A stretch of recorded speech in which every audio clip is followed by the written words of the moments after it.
Chapter 1648. The entrance to the underground boxing arena in the slums of the Technology City was in a deep alley on Fifth Ring Road. Deep in the alley was a sealed manhole cover, which was open to reveal the entrance. At the mouth of the alley were gun-wielding mechanical cultivators. These brawny men blocked the entrance tightly like a human wall, adding a layer of mystery to this restricted area. When Audiobook and the other two arrived, they were swept back and forth by these people's gazes. Audiobook shrank his neck back and had a faint sense of foreboding. It wasn't that he was afraid of these brawny men with big heads and thick necks, but inexplicably felt a strange coldness behind his back. And this wasn't the first time he had felt this coldness. It had actually been there ever since he had bought the drinks. Until now, when it had become more and more intense. After showing the ticket to the underground, one of the brawny men spoke in a gruff and low voice devoid of any emotion. One ticket can only allow 2 people in at most. Zong was quick-witted. He took out a stack of silver gear coins and smiled, revealing his pearly white teeth.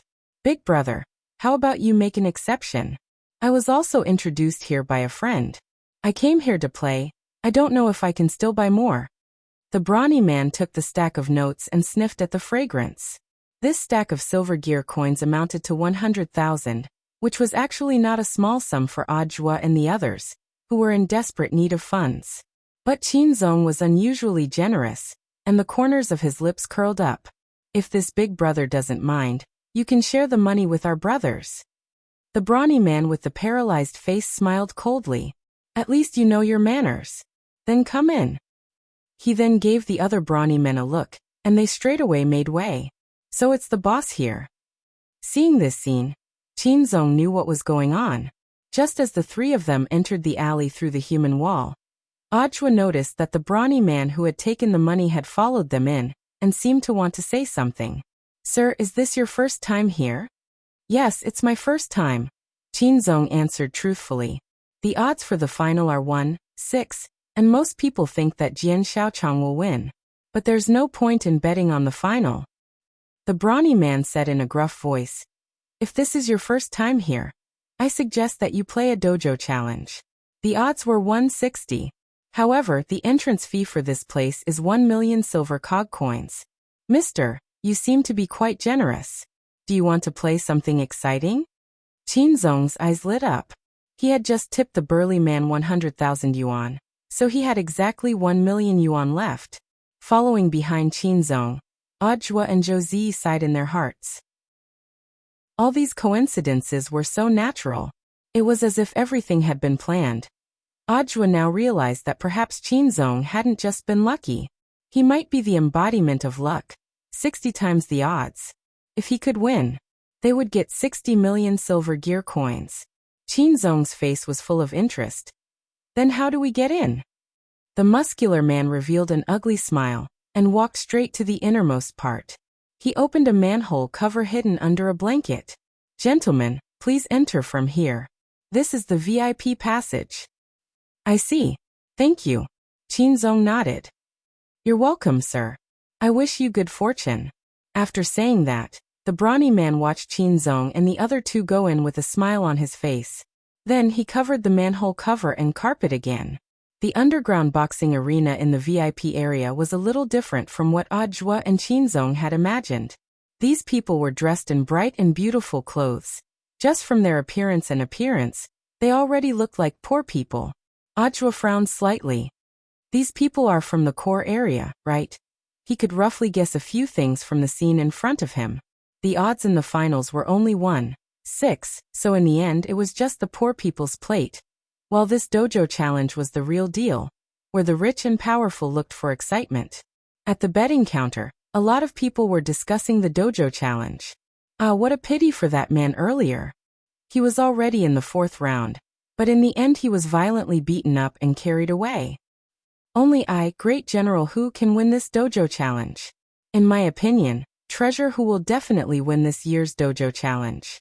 A middle-aged man with a big belly laughed fiercely. Holding a goblet, he spoke carelessly as he swirled the red wine in his hand. "Don't celebrate too early, Boss Zhu. The competition isn't over yet."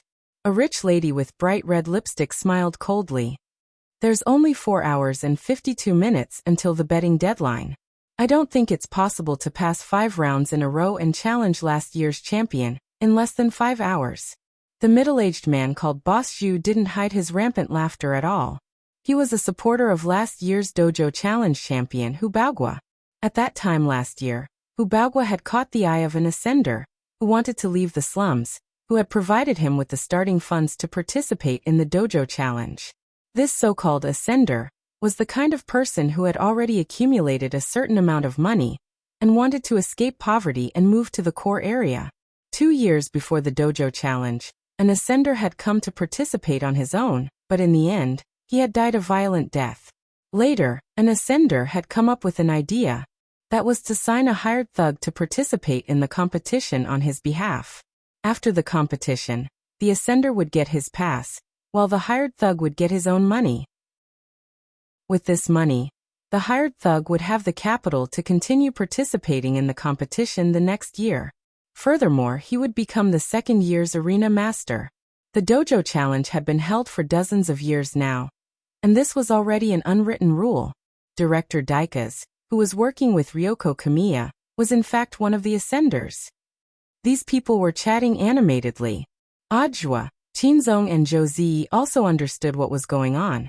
That was to say, the new challenger had to first defeat the 5 past guardians chosen by the bigwigs. Only after succeeding in all the challenges would he be able to challenge last year's dojo challenge king. The most important thing was that these past guardians all had spare tires. Once they were injured, they would be replaced by a new person. That was to say, no matter who challenged them, the first 5 past guardians would always be at full HP and MP. It doesn't sound very easy. Do we really have to bet? Ajwa frowned. Even he felt that the rules were too harsh. There were already less than 5 hours left. They had to challenge 6 people in a row. Unless there was a huge disparity in strength, this was almost an impossible task. This Director Zhu was also well aware of this, and he laughed again. As far as I know, the only one in the 10th ring who still has spare cash to sponsor the competition is that Director Daikas. However, it was a pity that the hired thug he had just sent was already dead. There are less than 5 hours left. It's not like he'll force a duck onto a perch and randomly grab someone on the road, right? As soon as the man finished speaking, a roar of laughter rang out in the hall. Qinzong ignored him and walked over to the betting counter. He took out the storage bag and asked, "Hello, can I still bet now?" "Of course, sir." The betting waitress gave a professional smile. "Please help me bet that this Mr. Hu Baogua loses." "Lose? Sir? I've checked. There are 1 million silver gear coins in your storage bag." After the waitress said this, a lot of eyes turned to Qinzong. Qinzong smiled slightly. "Please put me in." Chapter 1649. The voice was not loud, but it attracted the attention of the people around. There were less than 5 hours left, and the fighters that Director Dekars had signed were all dead. There was almost no one in the entire 10th ring who had extra money to fund the next match. Zhu Yuanrun was not wrong at all. He was a big shot in the circle of influential people in the core area, and he actually had some shares in this underground boxing ring. What Zhu Yuanrun did not expect was that someone would bet on Hu Baogua to lose after hearing his analysis. In his opinion, this was something that was impossible to accomplish. "Young man, you're quite impressive. You bet 1 million silver gear coins right off the bat. This is probably your life savings, right?" Zhu Yuanrun chuckled. Although he was a little annoyed that someone did not listen to his analysis at this point in time, and forcefully went against his words. But in fact, Qinzong betting on Hu Baogua to lose was actually beneficial to him, because he was the one who bet on winning. What he was profiting from was this steady business. After he was sure that no one could challenge Hu Baogua, he immediately increased the bet and raised the odds to the current one, 72-60. Because of the huge capital, even if it was won 72 times, it was still enough for him to make a lot of money. Qinzong's bet only gave him 1 million more. He could not help but laugh in his heart. He would not be able to find a charity business like this that gave away money for free. In the end, just as he finished his sentence, the deafening sound of a gong rang out in the VIP area. Someone is beating the war drum. On the screen in the hall, A skinny cloaked man wearing a black cloak and a mask, accompanied by two other cloaked men wearing the same mask, and Dekars, who was grinning from ear to ear, appeared in front of everyone's eyes. Dekars? Why is it him again? Didn't his contracted fighters just... Zhu Yuanrun and the surrounding dignitaries opened their mouths wide at the same time, looking at this scene in disbelief. That Hu Baoguo was rumored to have unfathomable strength. Although the participant list said that he was at the peak of the late Golden Core stage, in reality, this realm was just fishing. This would cause people to mistakenly think that Hu Baoguo was very weak, and thus lower the overall standard of those hired thugs. After all, the signing fee of each thug was based on their realm. For example, the Golden Core stage fighter that Dekars hired previously was hired by him based on the data on the paper. This was Zhu Yuanruan's secret operation. However, he didn't expect that this person couldn't even pass the 4th round. In reality, Hu Baoguo was a soul formation stage cultivator. For a soul formation cultivator to appear in the slums, it was already shocking enough. On the other hand, the person that Dekars found was ridiculously skinny. In Zhu Yuanruan's opinion, it would be difficult for him to even pass the first 3 tests. This Dekars. Is there something wrong with his brain? Why did he find such a short and ugly man to compete with? When Zhu Yuanrun said this, Daikaz entered the venue with Lotus Sun, Jiogong, and Jin Deng. As soon as she entered the venue, Ryoko Kwamiya heard Zhu Yuanruan's arrogant voice. Under the cloak, her body trembled slightly. This damn fatty actually said that she was... Calm down, Ryoko. You mustn't be exposed. Also, this Dekars did indeed label you as a boy on his fake identity. It's all for cover. Cover. On the side, Lotus Sun used team voice to remind her. Ryoko Kwamiya took a deep breath. In her heart, she repeatedly said things like, "The world is so beautiful, but I'm so irritable." The golden lamp's light blessing spell on them perfectly concealed their auras to ensure that Ajua and the others wouldn't discover them. Sharing the king's eye was indeed very powerful, but it was worlds apart from the real king's eye. As long as the light blessing spell was strong enough, it would be impossible for the king's eye's power to penetrate it. So now they were being blessed with version 4.0 of the golden lamp's light blessing spell. Although the effect was temporary, it greatly increased Ryoko Kwamiya's fighting strength.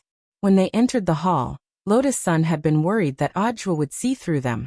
After a brief exchange of glances, in the end, Ajwa's gaze quickly shifted away from them.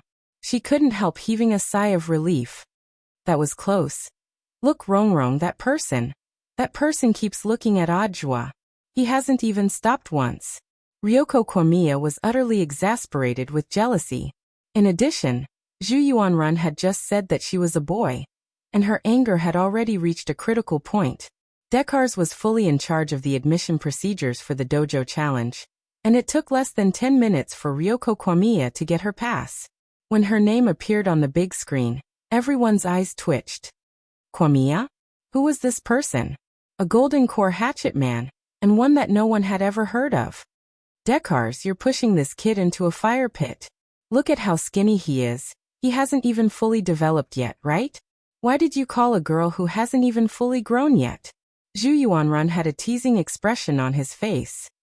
Pushing into a fire pit? What do you know? Dekars completely ignored what Zhu Yuanrun said. He had already seen how powerful Ryoko Kwamiya was, and naturally didn't care what others thought. Although Ryoko Kwamiya's asking price was indeed higher than that of the dead male hatchet man, his ultimate goal was the pass. As long as he could get the pass, everything would be worth it. Kwamiya, are you ready? Let's show them real magic. Dekars folded his arms and smiled confidently. Magic. In a sense, this could indeed be called magic. After the procedures were completed, there were only about 4 hours left. Zhu Yuanrun and his men were mocking them on the surface, but they were actually stalling for time. To challenge 6 people in a row in these 4 hours was simply unrealistic in the eyes of others. But when Ryoko Kwamiya walked into the boxing ring under everyone's gazes, Zhu Yuanrun still sensed that something was wrong. What's wrong, Boss Zhu? A manservant under Zhu Yuanrun came over and asked. When he saw Zhu Yuanrun raise his hand, he knew that the boss had something for him to arrange. Go and call the 5 strongest people that we specially prepared for the dojo challenge. They will be the 5 past masters of this dojo challenge. Is this necessary? I feel that something is wrong. Zhu Yuanrun frowned. He knew Dekar's the best. Under normal circumstances, he wouldn't do useless things. Of course, the main reason was that the confidence on his face scared Zhu Yuanrun. About a few minutes later, the first past master that Ryoko Kwamiya would face had come to her. This was a man with 8 mechanical legs. People gave him the nickname, Yogurt. The first person is Crab? Zhu Yuanrun sneered. This person looks extremely clumsy, but he is extremely fast, extremely agile. And most importantly, these 2 iron gloves of his, they are the work of that lord. That lord? Yes, although that lord is just a disciple. Even if he is a disciple, these iron gloves are enough to be fatal. This is a fist that surpasses the fear of death. I see. It sounds very strong. And look at President Zhu. The man in front of him isn't wearing any gloves. Barehanded? He's courting death. A fist that surpasses the fear of death? Kamiya Ryoko was startled, and immediately clenched her fists tightly. Indeed, she wasn't wearing anything, only 2 delicate meaty fists. But after version 4.0 of the illumination spell, she had nothing to fear at the moment. That damn fat pig, he actually said that this lady is a man. Recalling what Zhu Yuanrun had just said, Ryoko's anger rose to the max again. Facing the crab in front of her, who was much smaller in size, she went up and waved her arms. Boom. No one saw Ryoko's punch clearly. They only saw a dazzling golden light flash before their eyes. There was a loud explosion between the 2 of them. After the light dissipated, Ryoko withdrew the smoking fist that had pierced through the crab's lower body. Next, she roared in a disguised voice. Although this voice had already been modified, Ajwa still couldn't help trembling. And for some reason from the beginning he had felt that this person's fist seemed a little familiar. Chapter 1650. The Immortal Shows the Way. Punching the Way. At the scene, a commentator cried out in surprise. Everyone was dumbfounded looking at this scene. It was really hard to believe that a fledgling newcomer could actually use the Immortal Guides the Way to defeat the burly crab. Fortunately, the crab's lower body was almost entirely made up of spare parts. Although it was connected to the pain nerves, it was not fatal. This punch seemed terrifying, but in fact, the crab only needed to replace the spare parts. But it had to be said that Jimiya Ryoko's punch had indeed hit the crab's vital point, trapping his body in place and making him unable to move. After finishing off the crab, Jimiya Ryoko felt the fire in her heart surging, and she could no longer hold it in. This was just an ordinary punch. In the end, the commentator explained it as Immortal Shows the Way. Jimiya Ryoko didn't think she was an old boxing master. Her usual fighting style was to summon ghosts to assist in battle. She was a cultivator of the summoning style. So in fact, she didn't know any boxing techniques at all. She just used the crab in front of her as a sandbag to vent. What is this gong's background? Zhu Yuanruan's expression changed. Among the 5 gatekeepers he had sent, this crab's comprehensive strength was already above average, but it was so easily taken care of. This was something he had never expected. His face was filled with nervousness. After thinking for a while, he whispered to the manservant beside him. Go tell the black dragon to bring that thing. If necessary, use it. You must ensure that this unknown person is intercepted within the 5th gate, or fight with him to buy time. Yes. The manservant nodded and immediately retreated to do as he was told. In the spectator stands, Zhou Ziyi noticed this scene from afar.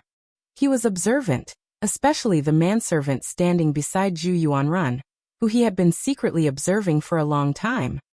Brother Zhua and Brother Zong. That person is going back and forth, as if he's up to something. Qin Zong smiled. Z has good eyesight. Maybe he's preparing some kind of prop? Prop. Zhou Ziyi was not stupid, and he quickly thought of stimulants or something like that. If this was a regular boxing match, this would definitely be against the rules. But Zhou Ziyi forgot a very important premise, and that was that this was an underground boxing arena. It was a shady place. It was a place where the rich and powerful in the core area used their money to expose their evil interests. And in such a place, all kinds of shady things would exist. You don't have to worry too much, Zi. This Mr. Gong will definitely win.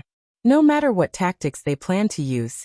Qin Zong crossed his arms and said calmly.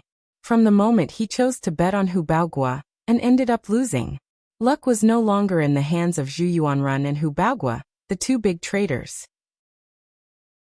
Zhu Yuanrun wanted to earn a stable income, but the appearance of this palace had disrupted his overall plan. He didn't need to think too much to know that his opponent would definitely resort to some dirty tricks in the next few stages. However, no matter how dirty it was useless as long as he was here. It was only a matter of time before he used his luck to clear his name. He might even shoot himself in the foot. It could be said that everything up until now was within Qin Zong's expectations. However, it wasn't that there weren't any surprises. This was because Qin Zong noticed a strange phenomenon from the moment the man called Gong defeated the crab. Adjua, who had been standing next to him the whole time, was still trembling slightly, and for some reason his complexion didn't look good. Brother Zhua, are you feeling unwell? Qin Zong asked. This voice made Adjua, who was deep in thought, shudder again. No, I'm not feeling unwell. Adjua replied. His gaze was fixed on that incomparably fair little fist in the boxing ring.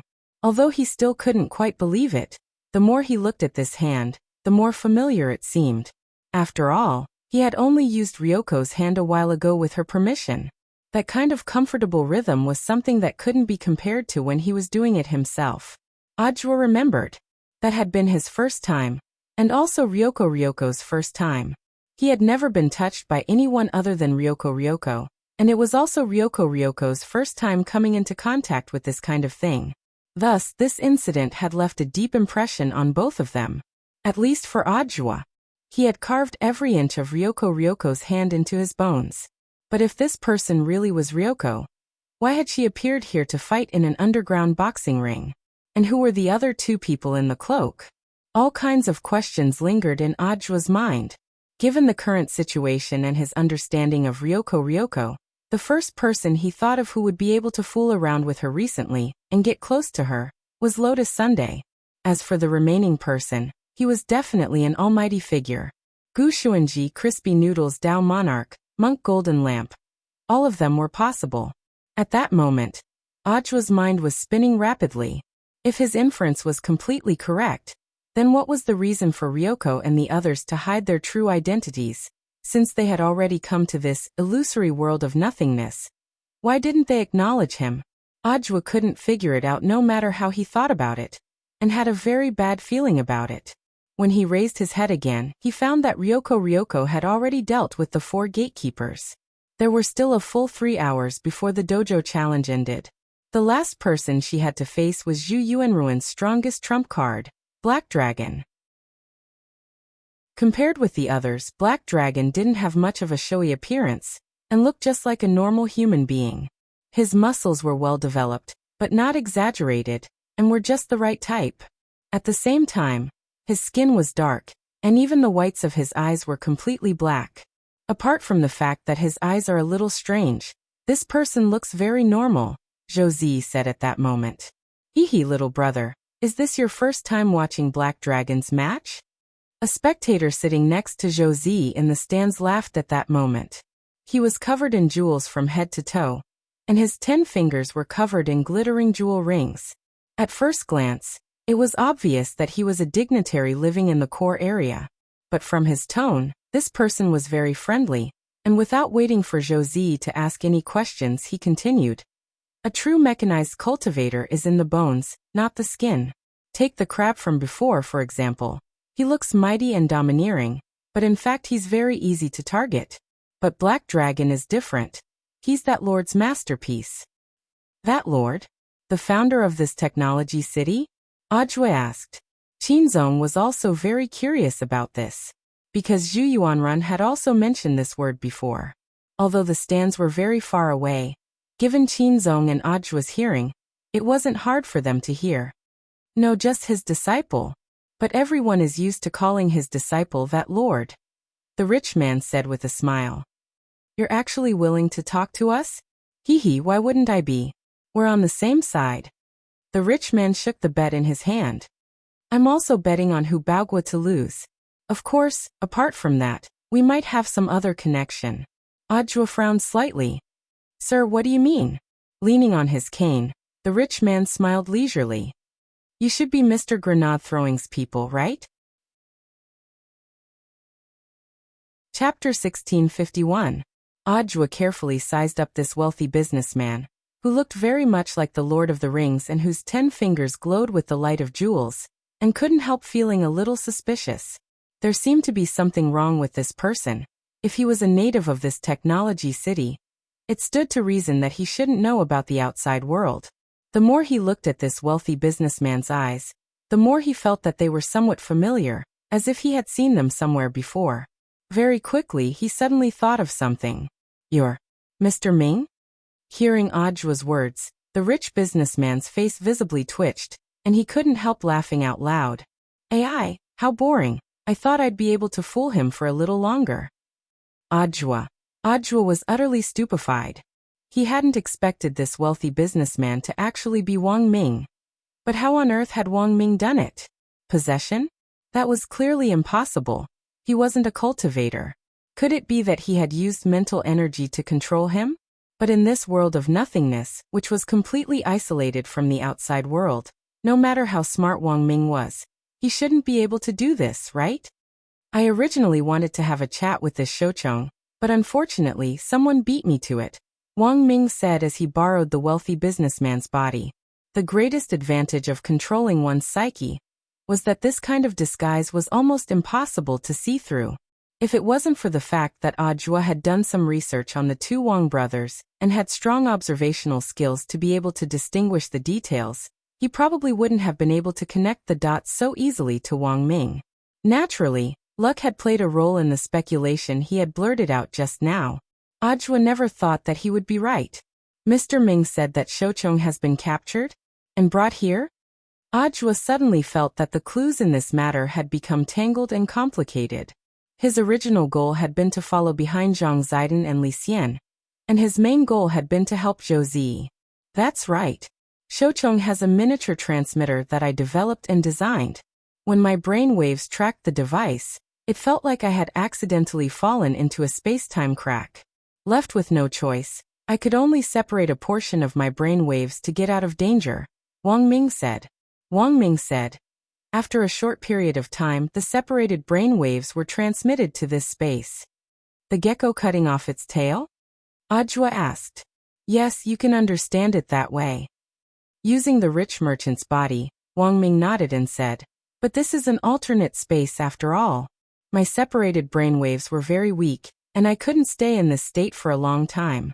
There was no other way, so I could only find someone who looked very rich to control. I see. Ajwa asked with concern. Then isn't Mr. Ming in danger? I don't think it's dangerous. In any case, this separated brainwave is similar to your cloning technique. It won't affect my body. It's just that the duration is very limited. Wang Ming laughed. Fortunately, the fatty I possessed isn't just rich. His IQ was not bad either. In this way, I could generate new brainwaves through his brain, supplementing the brainwaves that I had separated from my main body. But with this method, the production is less than the consumption, so I won't be able to sustain it for too long. As Zhou Zi listened to Wang Ming's explanation, his mouth dropped open. Although he had no idea what Wang Ming was saying, even so he could understand the basic situation. The rich merchant sitting in front of them wasn't communicating with his main body, but had been possessed by some senior whom Ajwa knew. On the other side, Qinzong was also very curious about Wang Ming's appearance. Could an ordinary human who wasn't a cultivator actually develop the human brain to such an extreme level? He marveled in his heart. Once again, he felt that the world was full of extraordinary things. Although he had accidentally fallen into a strange place from his original world, it now looked like he hadn't gained anything at all. Ajwa was full of admiration. As expected of Mr. Ming, only Mr. Ming can do something like this. Wang Ming waved his hand, and at some point, he had started to learn to be modest. No need for formalities. I already know who this brother Z is. Why don't you introduce me to this brother with a very pale face? His name is Qin Zong, and he seems to be a strange man who fell from another space. After saying that, Audua whispered in Wang Ming's ear, Mr. Ming, there's something strange about this person. I feel that his luck is exceptionally good. Qin Zong? Wang Ming mulled over the name carefully. Then, as if he had suddenly been struck by something, he shuddered violently. Qin Zong. Wasn't this the name of a character in the game Cultivation emulator, which Bai Qiao had designed back then? He had also participated in the development of this game back then, so it was still fresh in his memory. Of course, that wasn't the crux of the matter. The crux of the matter was that he remembered testing it back then. He had once created a character called Qin Zong in this game, and his luck value had been set to max. Interesting. Wang Ming couldn't help laughing in his heart. He looked at Qin Zong without batting an eyelid. He didn't dare confirm that Qin Zong and the character Wang Ling had created in the game were really related. But if this was true, it could also be considered strange news. Thus, Wang Ming took the initiative to stretch out his hand. Hello, Mr. Paperman Qin Zong. Realizing that he had let the cat out of the bag, Wang Ming stuck out his tongue in an attempt to brush it off. Sorry, I was thinking about something else just now. Hello, Mr. Qin Zong, nice to meet you. Qin Zong gave him his usual gentle smile. Since your brother Zhuo's friend, you're also my friend. Since brother Zhuo calls you Mr. Ming, I'll do the same. Of course, Wang Ming said with a smile. But then again, is Mr. Ming aware of your current identity? Of course, said Wang Ming. Because of the brainwave intervention, he had already completely figured out this rich businessman's background. This person is called Jia Bugui. He runs an auction house in the core area, so he's a reputable person. Sitting upright in a chair in the stands, Wang Ming smiled. Also, thanks to him, I know a lot of other information about the core area. For example, the lord that these bigwigs often talk about. After the boxing match, I can explain everything to you one by one. For now, let's watch the match first. Classmate Ryoko is working very hard. She's going to face this black dragon next. Classmate Ryoko? Hearing this, Zhou Zi was startled at first, and then looked at Wang Ming in astonishment. Mr. Ming, are you saying that the one on stage is sister-in-law? If I remember correctly, didn't you live with Audua for a while? Your sister-in-law's chest is so flat, can't you tell? After Wang Ming said this, Zhou Zi's face instantly turned red. Audua didn't know whether to laugh or cry. As expected of Mr. Ming. Don't worry, I definitely didn't judge her based on her chest. Wang Ming smiled. The truth was that everyone's brainwave signal had its own unique frequency. In order to make it easier to identify acquaintances, Wang Ming had the habit of memorizing the brainwave frequency of anyone he had met before. Only Wang Ming could do this kind of unique identification. Thus, he didn't need to use any fancy tricks at all. He had already recognized Kimiya Ryoko the moment she appeared as the cloaked person. So Mr. Ming also knows about the other two people? Audua asked curiously. Of course, Wang Ming said bluntly. One of them is Rongrong. I can't detect the frequency of the other's brainwaves, but I can tell that it's senior golden lamp. Monks have a pure heart and few desires to begin with. It's really them. Audua couldn't say it out loud. But why did Ryoko and the others come here? I clearly told her. Girls in love are paranoid. I guess she's worried that when you're not in her line of sight, you'll flirt with someone else. Wang Ming laughed. Audua. Really, most likely. Wang Ming spread his hands. At that moment, this was a deep conversation between two men in love among the battle sect members present. Wang Ming said, You don't know, Factor got so jealous a while ago that she deleted all the videos on my internet drive. They were my treasured collection for many years. That's indeed a little unfortunate. Audua smiled bitterly. It's not unfortunate, because they were originally used to confuse her. Don't tell me that people nowadays actually store their treasured videos on an internet cloud drive. Wouldn't it be a huge loss if they deleted them? Wang Ming shrugged and said, Like me, it's directly uploaded to my brain, so I can stream it anytime, anywhere. Chapter 1652. The dojo challenge had only been going on for less than 30 minutes, but Jiyomiya Ryoko had already defeated 4 people in a row and reached the final checkpoint at the speed of light. He had become a huge dark horse that stood out on the scene. The dignitaries and those who had placed bets all roared, and there was a great hubbub of voices. Mia. Too strong. Forever a god. For a moment, the situation was changing rapidly. At first, no one had paid any attention to this thin and weak little man, but they had never expected him to be so concentrated as the essence. He didn't make a move, but when he did, he amazed the world with a single brilliant feat. I'm sorry, but I won't give you another chance. At that moment, the black dragon standing in front of Jiyomiya Ryoko looked like the most ordinary person, but he gave off a vague sense of danger. He stared at Jiyomiya Ryoko, and his black eyes, without the scara, looked especially terrifying. Jiyomiya Ryoko stared at the black dragon with rapt attention. She saw him clench the ground with his toes, and the ground in the arena was scraped by his toes, which then cracked in all directions. Bang! The black dragon's feet shot out of the ground like a vigorous beast. His speed was unbelievably fast, completely incomparable to that of the 4 people he had encountered before. On the edge of the arena, Lotus Sun was sweating inwardly. She was sure that this black dragon had more than just the combat strength of the Golden Core stage. Although the average combat strength of the Guardians of the 5 checkpoints was officially at the Golden Core stage, Lotus Sun could sense this speed and explosive power just by relying on the passive ability of her and Mysterious Seize One with the sword. This black dragon was definitely not at the Golden Core stage. He had to be at the Dao God level at the very least. She had once cut down a Dao God with the multi-core Mysterious Sea Sword, so she knew how strong they were. Although the black dragon had hidden himself very well, she could still sense him. He quickly approached Jiyomiya Ryoko and stretched out his hand. His claw was like a flying dragon emerging from the clouds, making a deafening explosion. The gap in their realms was so great that Jiyomiya Ryoko was so frightened that she couldn't react at all. The next second, the flying dragon searching the cloud's claw formed a fierce astral wind and attacked Jiyomiya Ryoko's chest. Even though Jiyomiya Ryoko knew that she didn't have a chest for others to attack, as a girl, she still subconsciously wanted to block it.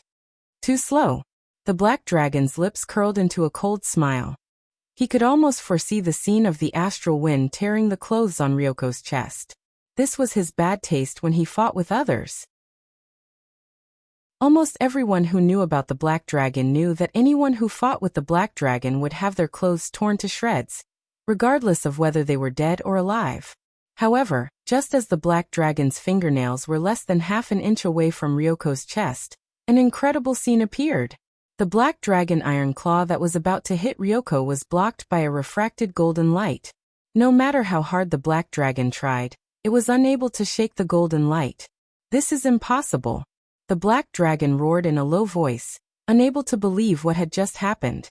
He was supremely confident in his strength. After all, he was created by that lord. All the spare parts in his body were different from the ones sold in this technology city. It was not a part forged from the materials of this world. The black dragon clearly remembered how that lord had smelted those broken, ancient terracotta warriors into spare parts before finally inserting them into his body. A new divine weapon, Wang Ming said at that moment, crossing his arms. This was something he had learned from Jia Bugui's memories.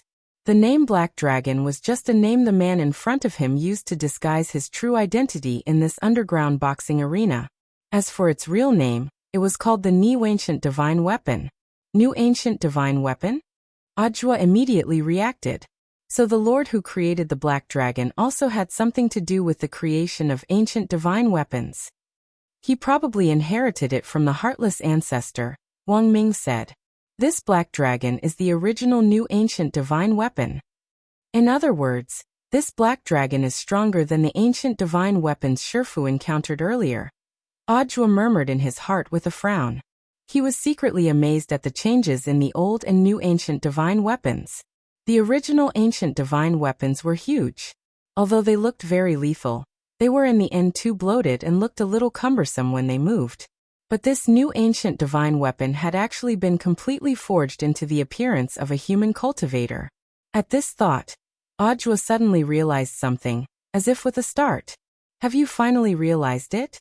At that moment, Wang Ming's expression also started to turn a little grave as he held Boss Jia's body. Could it be that the purpose of the heartless ancestor establishing this technology city is? Ajwa thought of an incredibly dark perspective. You're thinking the same thing I am. At that moment, Wang Ming said telepathically through brainwaves, this person wants to cultivate this technology city into an incubator base for the new ancient divine weapons. But this kind of thing, is it possible? From the memories I've obtained, I can see that he's already dead. Currently, the nobles in the core area had their bodies mechanized to over 89%. Only 20% were human tissue, and these things are essentially foreshadowing. Wang Ming said. In fact, he hadn't been interested in this technology city at first, but after learning about the rich businessman's memories, he suddenly wanted to know more about it. It was purely an inspiration for the following research work on the new talisman. Mr. Ming said that he's laying the groundwork. These people are so mechanized. As long as we go deeper, we'll be able to kill them. As long as they go deeper, maybe they just need a chip to replace their brains. Then everyone will become a human weapon. This kind of thing. Who would voluntarily apply to replace their brains with a chip? Although it sounds a little inconceivable, based on how things are going, that's definitely what's going to happen next. Wang Ming said, human civilization has always been a process of continuous progress. Once the rumor that a chip brain is more reliable than a human brain gets out, in order to enjoy a longer and more luxurious life, there would definitely be people who would choose to do this. Then, a new wave of copycats will begin. Then if there's negative news, there can't be negative news.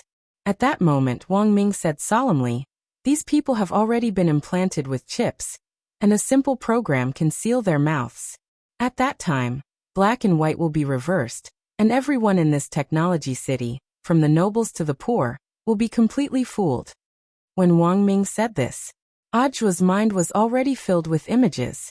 If the heartless patriarch's purpose in establishing this technology city was really to serve as an incubation base for the new ancient divine weapons, then once his plan succeeded, everyone in this technology city, he would have a new ancient divine weapon army with a population of hundreds of millions.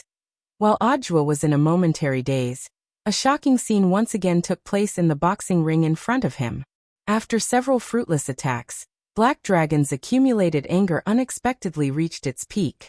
Black runes rose from under his feet and wound around his legs like snakes before finally crawling all over his body. Ryoko Kamiya frowned deeply. This was a suffocating evil power. For some reason, Ryoko Kamiya felt a little disgusted.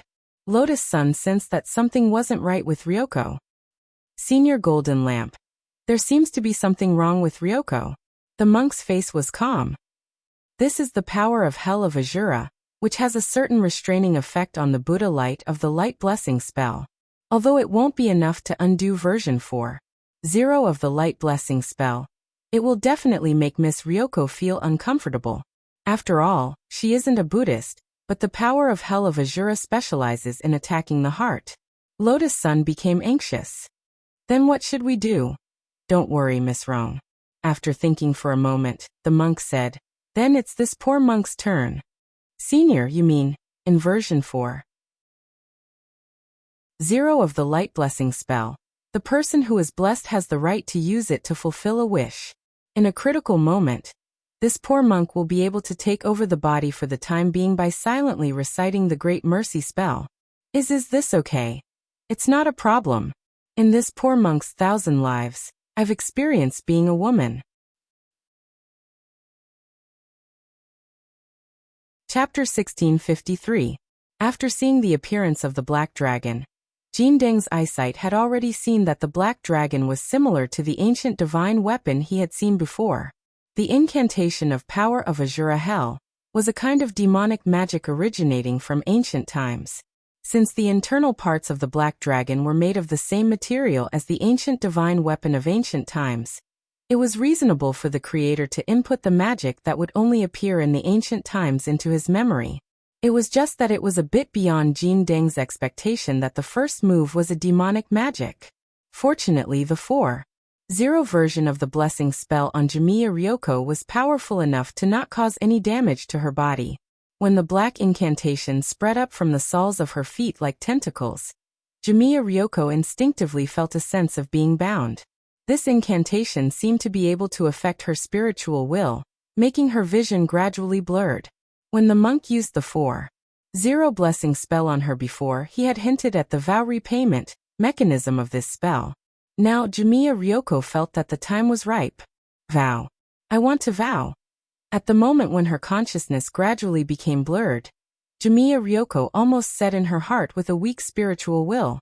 As soon as her voice died away, a burst of golden light burst out from under her cloak. The voice of Jin Deng sounded in her mind. Miss Ryoko, don't worry, this poor monk is coming. This poor monk will temporarily control your body with Buddha's will. Okay. After a short communication, the golden light emitted from Jamiya Ryoko became more dazzling. Under the blessing of the Buddha's will, there seemed to be boundless Buddha's light flowing out of every pore of Jamiya Ryoko.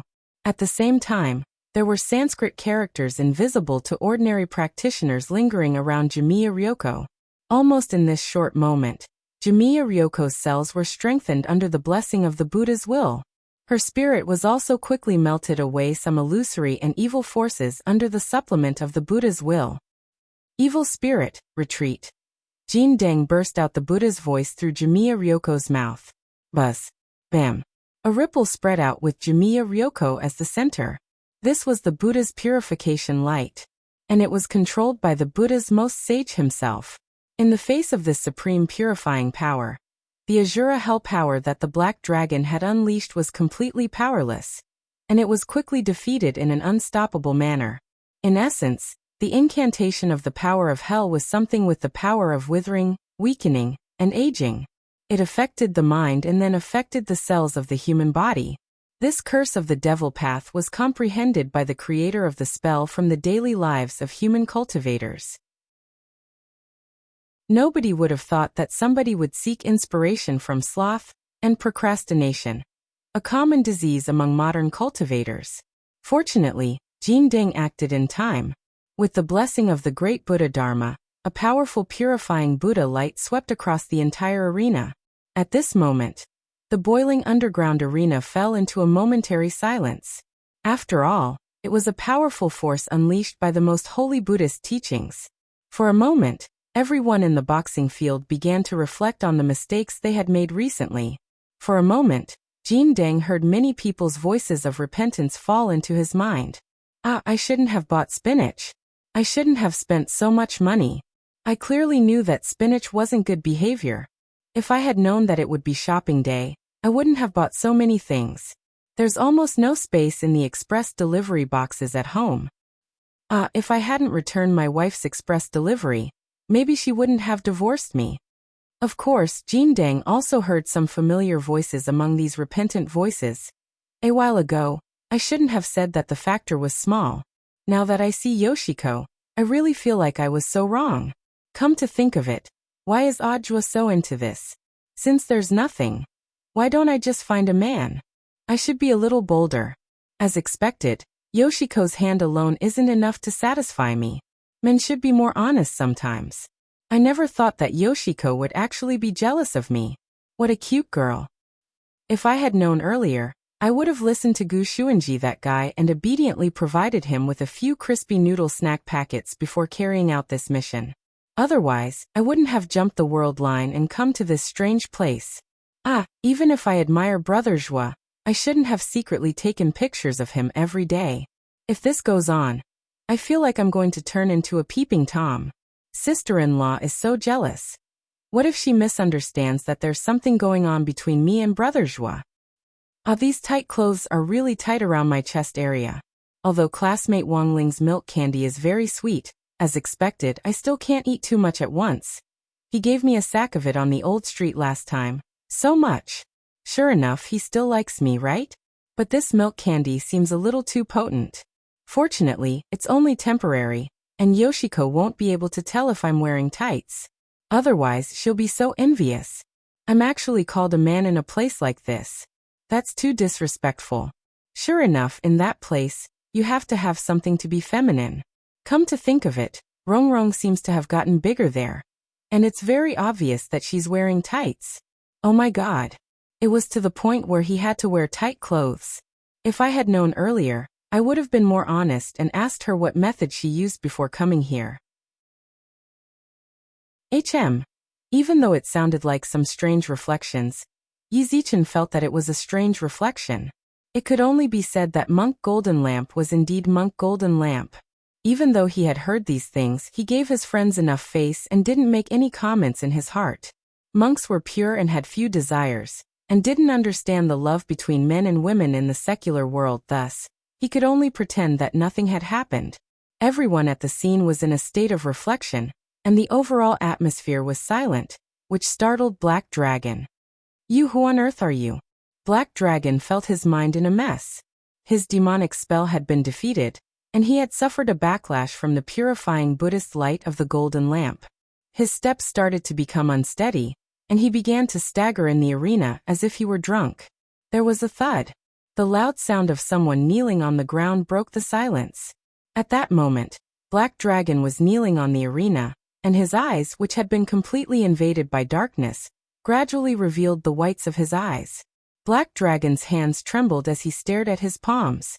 His pupils contracted slightly, and a question actually started to echo in his heart. Who on earth am I? Yes. At that moment, a question of reflection also appeared in Black Dragon's mind. He was reflecting on who he was, why did he appear in this world, and where did he come from? And when these questions unfolded in his mind, Black Dragon searched through his seemingly rich memory, only to find that apart from killing, there was nothing else in his mind. All that was left was a blank space. Chapter 1654. When his mind went blank, Black Dragon felt as if a small dot of light had suddenly appeared in the dark world of his heart. It was as if something was awakening in his body, giving him a splitting headache. Almost instantly, the pain of his brain being torn apart made him roll on the ground in pain, roaring incessantly. In the spectator stands, Black Dragon's abnormal reaction caused the silent crowd to boil up again. No one knew what had happened. All they saw was Black Dragon holding his head, his limbs twitching like maggots. Black Dragon, stand up right now. Do you know how much I spent? Zhu Yuanrun roared. He stood below the ring and cursed. But at this moment, Black Dragon could not hear anything else. He only had one question, and that was to know who he was. Why did he appear in this world? All this time, he had only carried out the tasks given to him by a few fixed commanders. He had never thought of getting to the bottom of his identity. But at this moment, Black Dragon felt as if he had faintly changed. In the face of Zhu Yuanruan's curses, his pupils, which had already turned into a normal human, shrank. Then, he suppressed the pain in his head and jumped off the ring. This action stunned Zhu Yuanrun and the audience. Black Dragon, you lunatic! Jumping off the ring is forfeiting. Zhu Yuanrun was furious. He never thought that Black Dragon would disobey his orders. This was a hired thug that he had hired from that lord. All the parts on his body were of the highest quality. Just the monthly fee alone was an astronomical figure. But Black Dragon was very useful. As long as Black Dragon went on stage, it meant that he would win. Zhu Yuanrun had spent a lot of money, but Black Dragon had made even more money by accurately punching for him in the ring. At this moment, Black Dragon expressionlessly walked in front of Zhu Yuanrun, grabbed him by the neck and raised him up high. Speak, who am I? Zhu Yuanrun could not breathe from Black Dragon's grip. His limbs twitched as he struggled. He used all the spiritual energy in his body to try to pry Black Dragon's fingers off. But Black Dragon was too strong. No matter how hard he tried, he could not move. Save me. Zhu Yuanrun felt like he was going to die. He had never imagined that he had spent so much money to buy the Black Dragon from that lord. How could he betray him? He had just renewed the fee 2 days ago. He clearly had the highest authority to command the Black Dragon. Buzz. Just as the Black Dragon was about to die, the golden lamp in the body of Kamiya Yoshiko suddenly made a move. A Buddha's light shot out from her fingertips and hit the back of the Black Dragon's hand precisely. The Black Dragon was in pain and had no choice but to separate Zhu Yuanrun. Then, with a stomp of his feet, he transformed into a cannonball and directly blasted a big hole in the ceiling, escaping from the underground arena. This palace was too much of a hindrance. And his commander wasn't just Zhu Yuanrun. There had to be someone who knew the answer he was looking for. Cough cough. Damn black dragon. Zhu Yuanrun was like a stray dog, lying on the ground and coughing for a long time before he stood up shakily. Director Zhu, are you alright? That black dragon has gone berserk. What should we do now? Just as the black dragon was about to go berserk, a few servants who were hiding far away came over one after another. What should we do? Put him on the wanted list. How dare he do this to me? Zhu Yuanrun rubbed his red neck. His expression was still painful. Yes, Director Zhu, the servant replied. There is one more thing, Director Zhu. What is it? That Mr. Hu Baogua ran away. Ran away?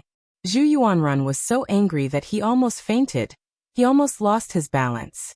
This result could be said to be unexpected, but it was reasonable. The Black Dragon's battle strength was originally above Hu Baogua's. Even the Black Dragon was suppressed, and with Hu Baogua's self-preservation personality, he definitely wouldn't continue the next match. But this way, the outcome of this dojo challenge was already very clear. He had lost completely. In the end, the Black Dragon and Hu Baogua, one betrayed and the other ran away. He didn't even have the chance to secretly manipulate them. Why was he so unlucky this year? Yet so many unexpected things had happened. This year's batch was really the worst he had ever led. Director Zhu. Then now. Announce it. Zhu Yuanrun sat paralyzed on the ground. Although he liked to manipulate the situation behind the scenes and control the situation of the match, at this critical juncture, all paths of escape had been blocked. The only way out for him was to admit defeat. Although he would lose a lot of money, it wasn't like he couldn't afford to lose at all. Of course, there was actually another very important reason why Zhu Yuanrun was so willing to admit defeat. Just now, Kamiya Yoshiko had saved his life from the Black Dragon. After the announcement, bring this Mr. Gong and Dekus to my office. Also, call his companions to my office. Zhu Yuanrun rubbed his throbbing temples, waved his sleeves, and left the scene surrounded by everyone. When the bunny girl whom Zhu Yuanrun had arranged came on stage to announce the winner was Gong, Audiobook still couldn't believe it. He admitted defeat just like that? All paths have been blocked. What else can he do but admit defeat? Qinzong laughed. I thought he wouldn't admit defeat, but I didn't expect him to be such a straightforward person. Maybe it has something to do with Miss Yoshiko saving him just now? But what on earth is going on with that black dragon? I feel like he's a different person. Audiobook frowned. It seems that the stability of this new divine weapon is still a little lacking. That purifying Buddhist light just now made him start to think about life. Wang Ming said, as highly intelligent life forms created by humans, it's theoretically possible for these intelligent life forms to develop self-awareness. Things were becoming more and more interesting to Wang Ming. According to the odds, we can get a total of 60 million yuan. Qinzong said at that moment. I think we should go look for Senior Immortal and the others to make up first. Senior Immortal is also here? Yes, and with Loopy Toad, said Wang Ming. With his brain waves, Wang Ming was already incomparably familiar with sensing the waveforms of these acquaintances. Of course, the most important thing was that apart from grenade-throwing Senior Immortal and Loopy Toad, he seemed to have also sensed a very subtle fluctuation that seemed to be neither right nor wrong.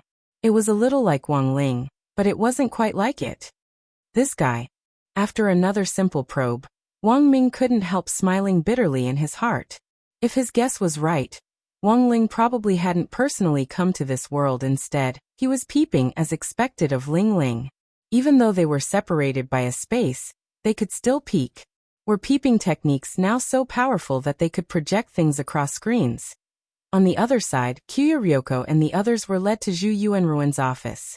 After a short wait, several of Zhu Yuanruin's manservants arrived at the scene with 10 suitcases full of cash. Because this was a shady business, most transactions in the underground boxing arena were in cash. Daikas counted the numbers lightly, and after confirming that there were no mistakes, He nodded with satisfaction. I never thought that President Zhu would actually keep his promise. This is a little unexpected. I thought this old guy would play Tai Chi with me. Daikas, you've gone too far. Speaking ill of people behind their backs. Am I Zhu Yuanrun, such a shameless person? At that moment, Zhu Yuanrun walked in through the door, looking like an old capitalist in a suit and leather shoes. As soon as he entered, he bowed to Lotus Sun, Kuya Ryoko and Jean Deng. Thank you, Mr. Gong, thank you all. If it hadn't been for you just now, I'm afraid I would have died at the hands of the Black Dragon. Daikas smiled. President Zhu, apart from the bonus, it seems you're missing something. I know what you're talking about. I prepared it a long time ago. As he spoke, Zhu Yuanrun took out 4 rainbow crystal cards from his bosom. These are your passes. How come there are 4? Daikas stared at them with wide eyes. For passes. One of them was worth 20 million gold gear coins. This was wealth that people in the slums couldn't accumulate in their entire lives. One of them is for you. The other 3 are for Mr. Gong and his friends, Zhu Yuanrun said generously. He had acquaintances in the core area, so while these 4 passes had cost him some money, they weren't actually as expensive as their market value suggested. There are conditions, right? Kuya Ryoko asked in a changed voice. Mr. Gong is smart. Zhu Yuanrun said solemnly. Actually, it's not too much. I hope that Mr. Gong can help me stop the Black Dragon. This guy has gone crazy, and I'm guessing that his next move will be to find other commanders. They have a deep cooperative relationship with my boxing arena. If I let them die just like that, the consequences will be very troublesome. Chapter 1655. Stop Black Dragon. This mission sounded reasonable, but from what Dekars knew of Zhu Yuanrun, he always felt that this old guy wouldn't be so kind for no reason. After receiving the pass, Zhu Yuanrun didn't force them to stay, and didn't even sign any specific contract with Lotus Sun, Jimiya Ryoko, and Jean Deng. A purely verbal agreement made people feel even more mysterious and uneasy. Because he had obtained the long-awaited Core Zone pass, Dekars quickly completed the handover of the position of director. The next director was appointed by him. Meanwhile, he packed all kinds of belongings that he had prepared beforehand into a fully packed package, which he placed in a luxuriously decorated carriage. He couldn't wait to go to the Core Zone, that heavenly world that could be clearly divided from the slums. From the moment he got the pass, Dekars couldn't bear it anymore. At this moment, he stood in front of the carriage and had a final conversation with Lotus Sun and the others. I still maintain my original opinion. This Zhu Yuanrun isn't a simple character. He wants you to deal with the commander. There must be some other reason behind it. Don't believe the nonsense that he's doing this to repay you. Dekars frowned. This person is just a businessman who won't get up early without profit. Thank you for the reminder, Mr. Dekars. We'll be careful.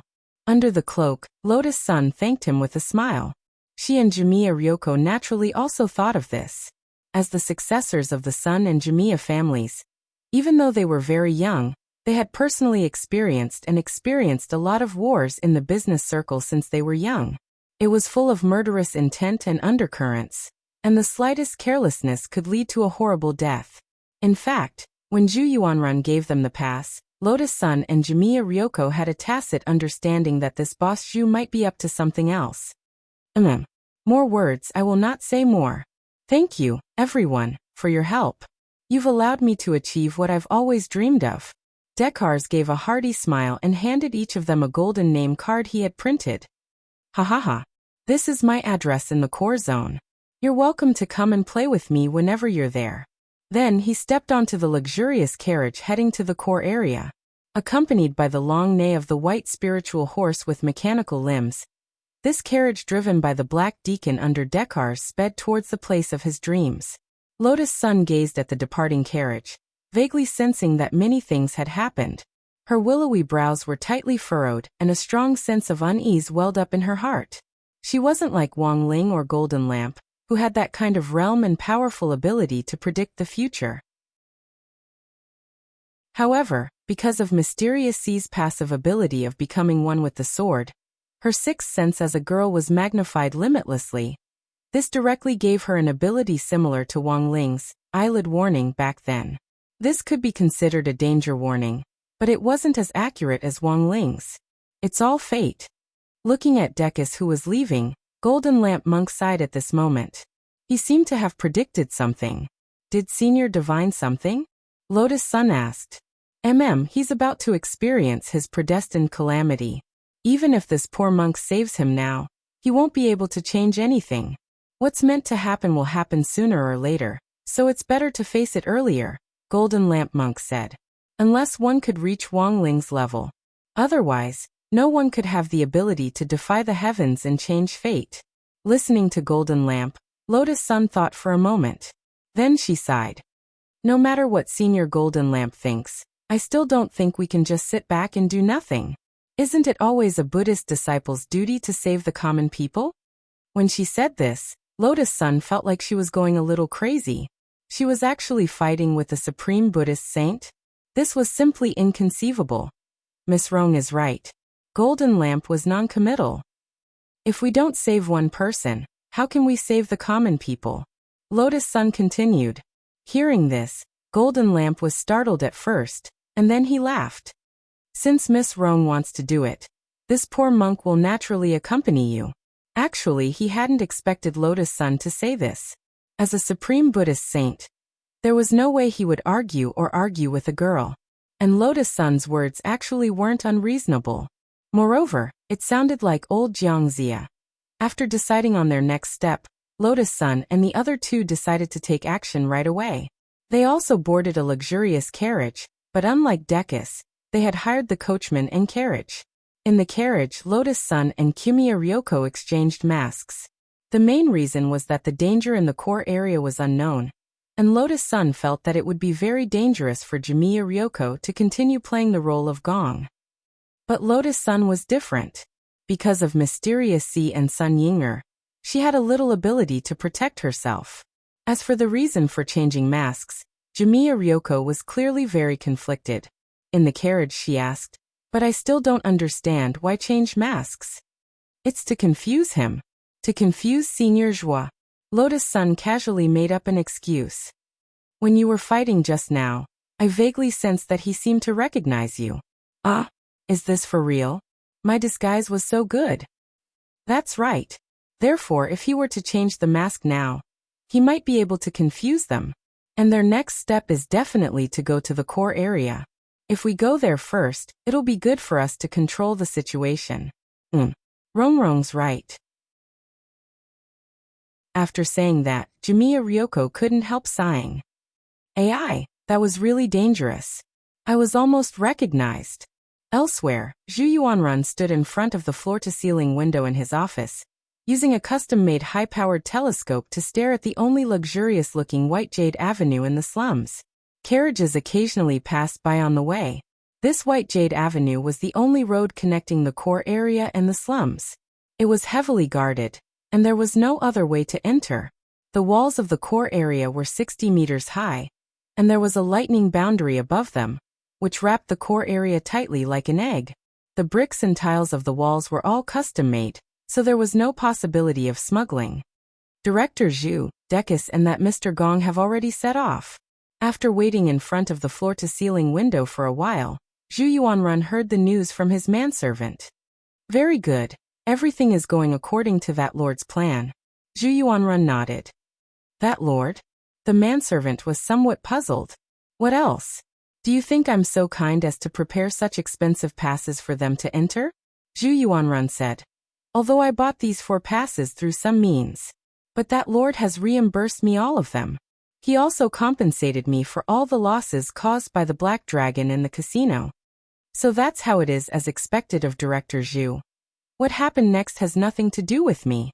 Zhu Yuanrun spread his hands and said leisurely, Next, it's time for that lord to perform. What performance? That lord is obsessed with the research of the new mechanized cultivator. The Black Dragon is the hand that created him. That Mr. Gong is too outstanding. He's a great seedling. If he can replace his human brain and use it for his own use, he will become a stronger fighter than the Black Dragon. Zhu Yuanrun grinned and said, In this way, the perfect mechanized cultivator template that Lord has always wanted to design is born. After that, as long as it is put into mass production, everything can be controlled. Chapter 1656. There was a tavern called Sega, in the slum's 6th Ring Road area. And the signboard hanging over its door smelled of light pollution. The purple neon sign flickered at a strange frequency. This was the most prosperous and lively place in the slum area of this technology cultivation city. The rich in the core area didn't just earn money from the rich, but also from the poor. For example, Zhu Yuanrun ran a shady business in underground boxing arenas. In addition to several large auction houses in the core area, the wealthy merchant Jia Bugui, who was currently under Wang Ming's control, also benefited behind the scenes from many taverns and bathing centers. For the poor, their lives were inseparable from baths and alcohol, which were excellent ways to relieve the fatigue of the day. Before coming here, Wang Ming had already informed Jia Bugui's manservants to completely clear out the tavern, so that the members of Battle Sect who had come to this world could have a meeting place. Grenade-throwing Senior Immortal and Loopy Toad were the first to arrive after receiving Wang Ming's brainwave message. After coming to the illusory land of nothingness, Loopy Toad took on a human form, which was a rare occurrence. In a modern cultivation city, its beautiful green hair and human form would be laughed at. But that wasn't the case in this technology city. Apart from the people in the core area, every mechanized cultivator displayed their individuality to the extreme, with all sorts of colorful hairstyles. Loopy Toad's beautiful neon green hair and human form could even be seen as a manifestation of its individuality here. When Wang Ming and the others arrived, they pushed open the door and entered to find the two of them carefully sipping a glass of ice whiskey. When they saw each other, they cupped their fists in salute. Wang Ming and Audiobook. Greetings, Senior Immortal. Josie. Greetings, Sect Leader Grenade-throwing. Qinzong grinned and cupped his fists in salute. So you're the grenade-throwing Senior Immortal that Brother Zhuo mentioned? You're younger than I imagined. Brother Wang Ming has already conveyed Brother Qin's matter to me via brainwave. Since we all have the same goal now, once we're done with the illusory land of nothingness, I'll definitely find a way to help Brother Qin return to his original world. Grenade-throwing Senior Immortal said confidently. Since True Monarch has said so, of course I believe him unconditionally. Also, I feel that we hit it off very well. As if it's not the first time we've met.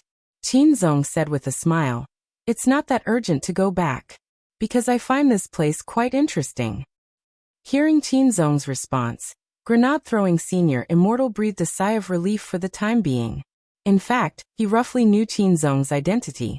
However, because he had reached an agreement with a certain someone, he didn't say it out loud. Everyone take a seat. We're all brothers, so there's no need to stand on ceremony. Grenade-throwing Senior Immortal raised his hand and motioned for everyone to sit down. As always, he was amiable and didn't have the slightest air of a sect leader. Seeing Grenade-throwing Senior Immortal's attitude, Audiobook also vaguely sensed something. He somehow felt that Grenade-throwing Senior Immortal seemed to know Qinzong. Moreover, he knew the background of this lucky person. After a few seconds of silence in the tavern, Grenade-throwing Senior Immortal said, Actually, to tell you the truth, back when my title of Great Death-Courting Senior had just started to gain popularity, I didn't know what to do. Then, he noticed that there was such a mysterious barrier in the Arctic Circle. It was just that my realm at the time wasn't high enough to explore this place. Senior Immortal already knew? Audiobook was a little surprised by this answer. That's right. Grenade-throwing Senior Immortal nodded. At that time, I sensed that this was a big game of chess. It was just that given my limited strength, I was afraid I wouldn't have been able to intervene. But the existence of this mysterious country in the Arctic Circle in a special barrier that no one in the world knows about. This has always been a hidden danger. And most importantly, the founder of this mysterious country didn't make any unnecessary movements. In order not to alert the enemy, I had to keep this matter a secret. I just didn't expect that Shoucheng to actually have a special connection to the founder of this mysterious country. Since Senior Immortal already knows that this place is a hidden danger, given your personality, Have you already planted spies to monitor and set up a trap? Ajwa asked. Of course I have. Furthermore, I specifically looked for Brother Gu. Grenade-throwing Senior Immortal said. Grenade-throwing Senior Immortal said. Brother Gu protected me, and the other party successfully infiltrated this world.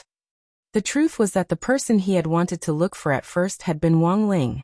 But because Wang Ling had really troubled him too much at the time, he hadn't been able to bring himself to do it, so he had later turned to Gu Xuanji. Loopy Toad had listened to Grenade-throwing Senior Immortal's account of the whole story before anyone else. After he finished listening, Loopy Toad instantly felt like spitting out a mouthful of curses. He felt that Senior Immortal was sometimes too naive. What didn't his little master Ling know? I see. Hearing this, Wang Ming and Ajwa nodded. After all, Gu Xuanji was a keeper of order, and an official sent by the heavenly Tao to correct the order of the universe. It wasn't strange for him to know about this. It was just that they were now curious about who on earth this person Gu Xuanji had vouched for was. So who is Senior Gu vouching for? Ajwa asked curiously. As he spoke, he noticed that Qin Zong's expression was a little unusual. For some reason, he seemed to be a little sensitive to the word Senior Gu. This person's background is a little special, and perhaps none of you have heard of him. He started his business by recycling waste. The waste recycling station that you and Brother Zhua appeared at earlier was actually something that he managed after sneaking in. Grenade-throwing Senior Immortal smiled.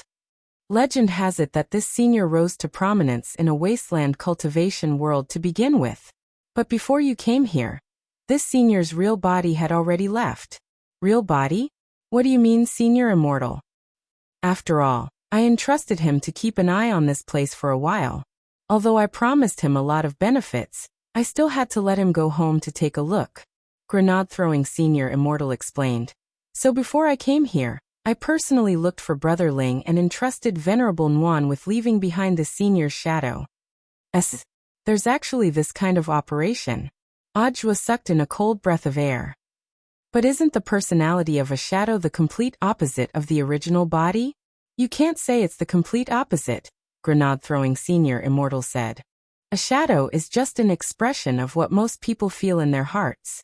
If a person's inner and outer appearance are similar, the shadow they create actually won't be much different. You can just treat it as the original body. This senior's shadow is very obedient, and will do its best to play the role of the original body. Saying this, Grenade-throwing Senior Immortal clapped his hands. A few seconds later, a person slowly strolled out of the small tavern's back kitchen. When this person pulled open the back kitchen's curtain, everyone finally got a clear look at his face. He was a handsome and delicate youngster, who actually looked about the same age as Wang Ling, but the resolute expression on his face made him look a little mature. He was wearing one-piece overalls, and was carrying a long black cloth bag that looked a little like a cello case.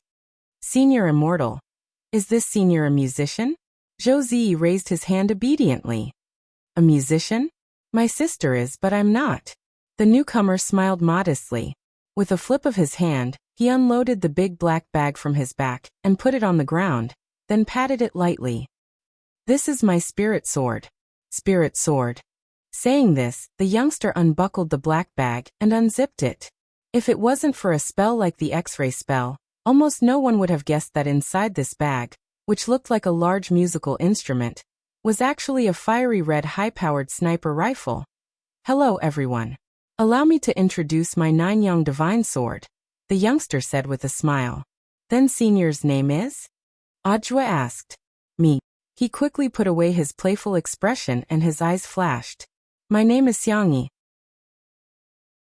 For some reason, after the newcomer gave his name, Ajwa, Zhou Zi, and even Grenade-throwing Senior Immortal, these people who had originally lived in this local modern cultivation world suddenly felt as if time and space were intertwining.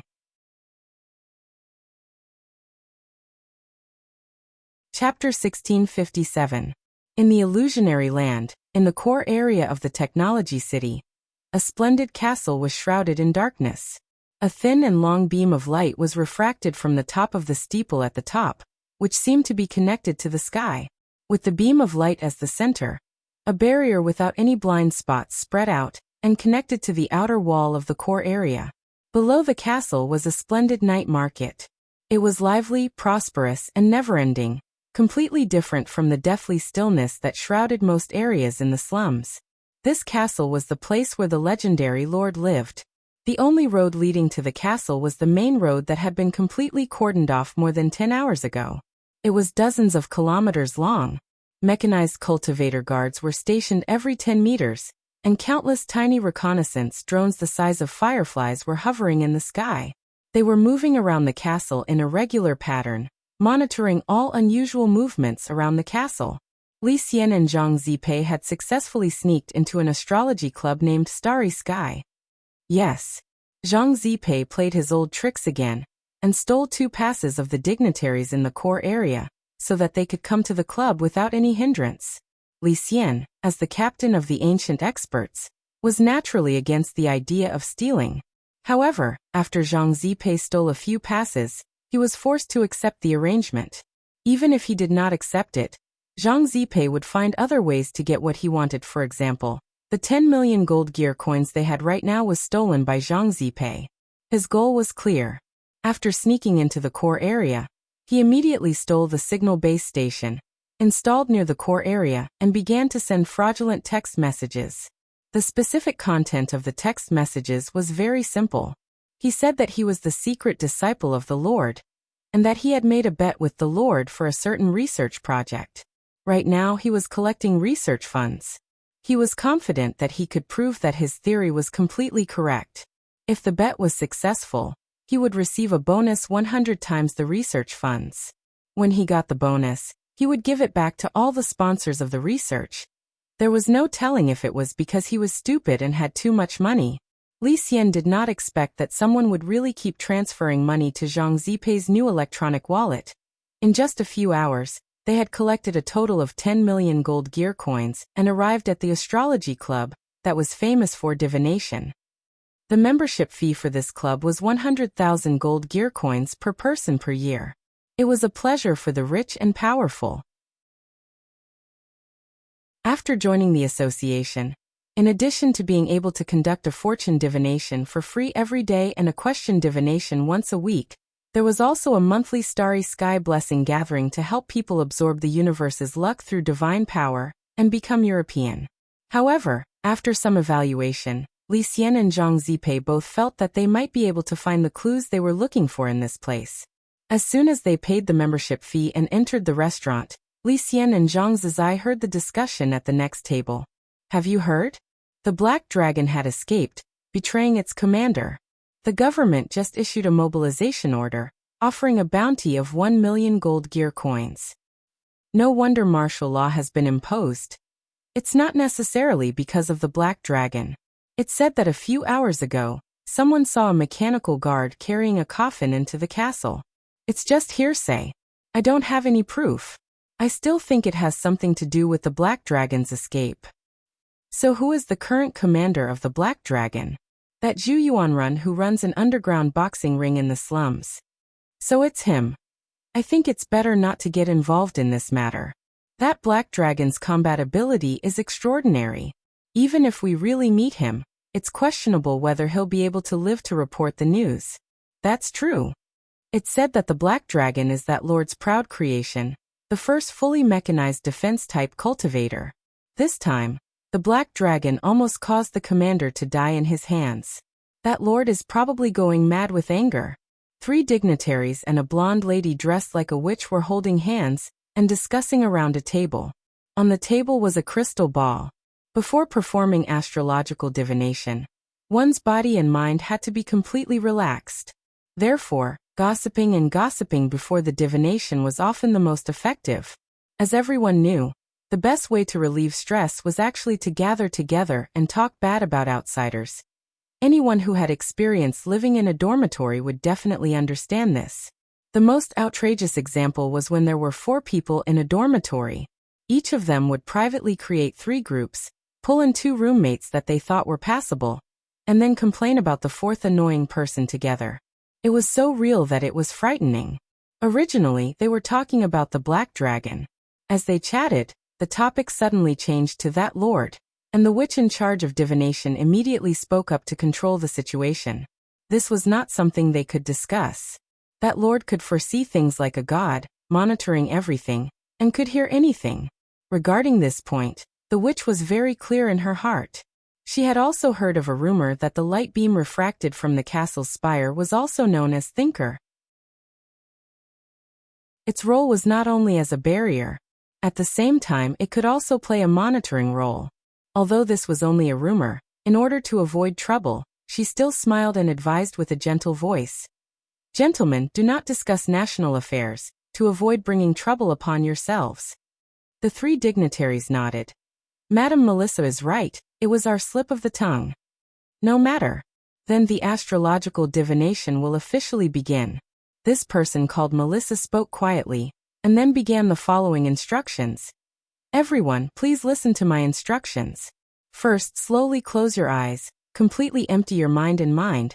Imagine the starry sky in your mind. Then, in your mind, ask the questions you want to ask. Her mouth muttered. After a few seconds of silence, the crystal ball on the table began to flicker with a faint starlight. Unexpectedly. Not a swindler? Lucien observed from the side for a long time. He thought that this kind of club was a place to cheat the rich, but he did not expect that the witch in front of him actually knew a bit. However, she definitely did not know as much as him. In the ancient times, he was a famous star traveler, manipulating the stars, controlling the stars, attracting the star calamity. All the starry sky spells could be said to be omnipotent. Of course, this also included this astrology. After approximately 3 minutes, this woman called Melissa gently released her hand. The Star Lord has already understood your request, and has given an answer. Then, a girl wearing a maid uniform took out a quill from the side. Melissa quickly wrote down the questions and answers of the 3 people on 3 pieces of paper, and handed them to the 3 people. At this time, Lucien saw Zhang Zizai walking forward, with a sneaky appearance. He immediately knew that this guy's itchy hands had acted up again. Brother Zizai, what are you doing? Nothing much, just taking a look. Zhang Zizai transmitted his voice. To be honest, if not for Lucien pulling him back, he might have really taken the 3 pieces of paper. But now it was fine not to take them. Because his eyes were sharp, he had already seen what was written on the paper. He transmitted his voice to Lucien. These 3 people, the first question is, why does everyone call that lord, and not directly call him by his real name? Lucien. Why? Zhang Zizai. Because that person's surname is that, and his first name is a taste. After getting used to calling him, it became that lord. Lucien. Zhang Zizai. The second question is, if one day the technology city is destroyed, what is the reason? Hearing this, Lucien could not help but draw back the corner of his mouth. This question is interesting. Zhang Zizai. This woman called Melissa replied, if the world is destroyed, the most likely reason is that someone tripped and caused a big explosion. Tripped and fell. Lucien was stunned. Was a fall enough to destroy the world? Even if a cultivator at the soul formation stage occasionally fell, it would just leave a hole in the ground. To destroy the world, it would only happen if Wang Ling tripped and fell. One last question. Zhang Zizai continued. The third person asked, is there a second season of the Immortal King's daily life? Lucien smiled meaningfully. So is there one? Zhang Zizai nodded. There is. Furthermore, it is today. At this moment, when everyone is reading this chapter, Billy has already announced it. Chapter 1658. Melissa's calculations were more accurate than Lucien had imagined. To be honest, he hadn't been expecting this result. She wasn't a swindler, and in Lucien's opinion, the accuracy of the astrological divination was just barely passable. The only pity was that there was too little information. Accuracy was one thing, but as an outstanding astrological divination practitioner, the most important thing was to be able to sort out their own clues from the starry sky and accurately say as much as possible about what they saw. Although Melissa's accuracy was high, it also meant that she might have seen very little information. That was because the information obtained from the astrological divination could be true or false. and it was up to the astrological divination practitioner themselves to distinguish between right and wrong. When it came to uncertain information, astrological divination practitioners would generally choose to keep their mouths shut and only say what they were certain about. In this way, they would appear very high and mighty. For example, is there a second season of the Immortal King's daily life? Melissa only saw that there was. Li Xian also saw other information from the astrological divination. For example, the second season of the Immortal King's daily life contained the following elements: Demon World Chapter, Loopy Toad Chapter, Square Root Wang Ling Crushes Everything, Square Root Beat Demon Saint, Square Root Every Episode of Pretentious, Square Root Invisible Hair Candy, Square Root Relaxed Sand Sculpture, Square Root. Melissa hadn't been able to see any of the above information from the astrological divination. Of course, she might have seen it, but she just couldn't tell if it was right or wrong. Seeing that Li Xian and Zhang Zidong had been staring at her for a long time, Melissa immediately finished what she was doing and turned to them. Gentlemen, would you like to try divination? You're new members, so today you can have your fortune divination and question divination at the same time. Fortune divination?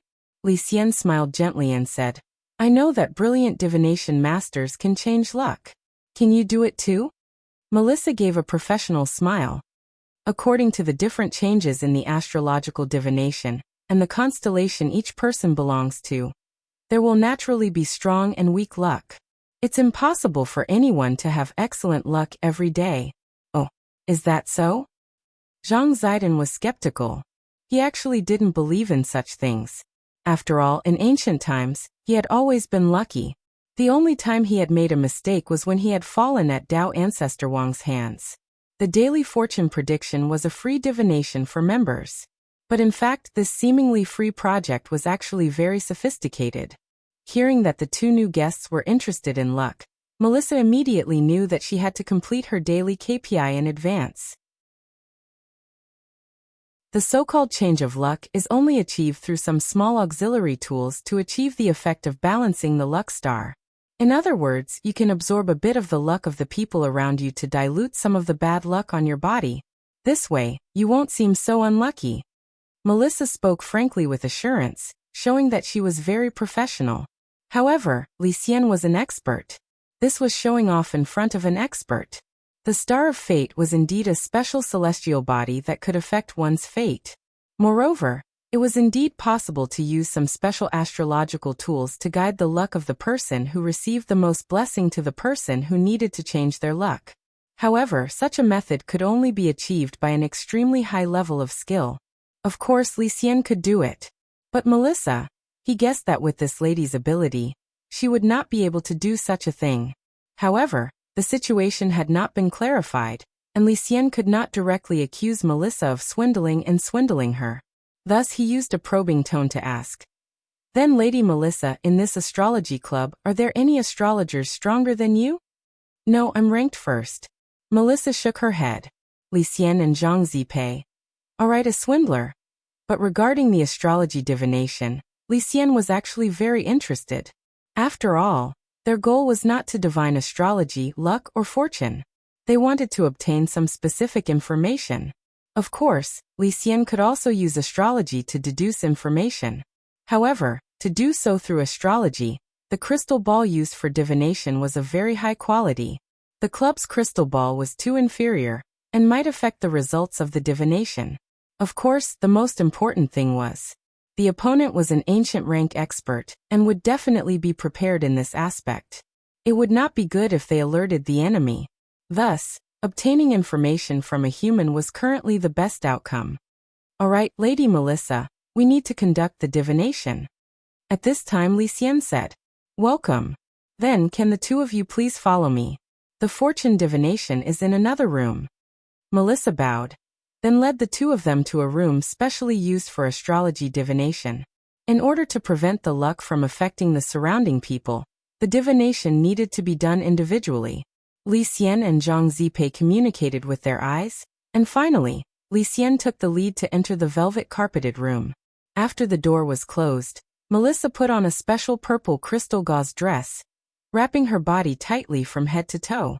This was to prevent the astrologers in charge of the divination from affecting the fortune of the examinee. Sit, Mr. Li. Then Melissa and Lucien sat down facing each other. Different from the crystal ball used for the weekly question and answer, the crystal ball used to test one's fortune was pure black, as deep as a black hole.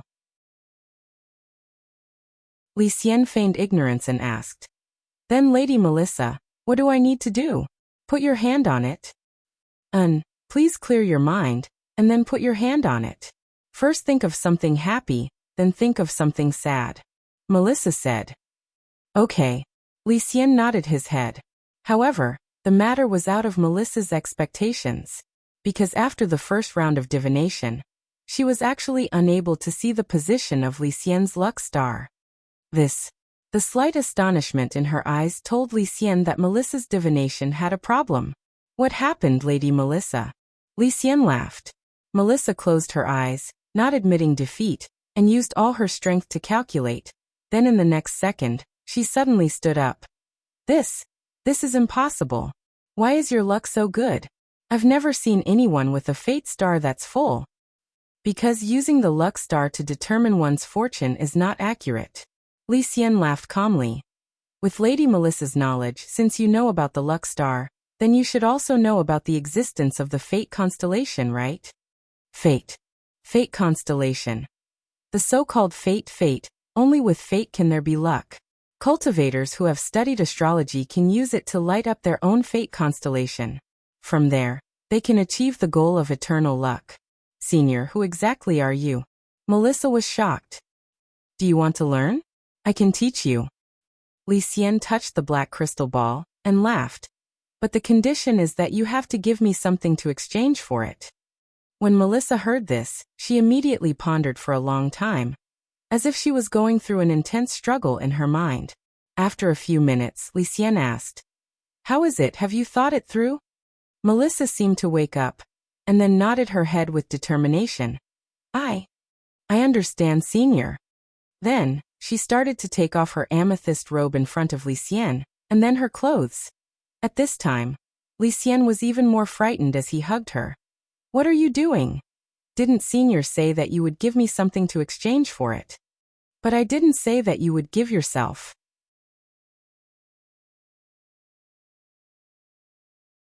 Chapter 1659. Lucien rejoiced. Among the many ancient powerhouses, he was still considered a gentleman. He would not take advantage of others when they were in a precarious situation.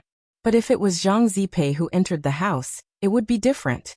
The yellow-haired female astrologer in front of him was not Lucien's cup of tea, but Zhang Zipei was a dissolute person, and had stolen from all kinds of people, all kinds of models and skin colors. It was really hard to imagine, if it was Zhang Zipei who entered the house, this Miss Melissa would not even have her bones left. "What I want is not your body. You should know from my face that I am not that kind of person." Lucien sighed helplessly. He was handsome, elegant, and did not look like the trash of that school. In fact, it was Melissa's imagination that was overthinking things. Moreover, she felt that if something really happened between her and Lucien, it would not be a loss. After a moment of silence and awkwardness, Melissa once again wore the clothes she took off, and then sat in front of the divination table.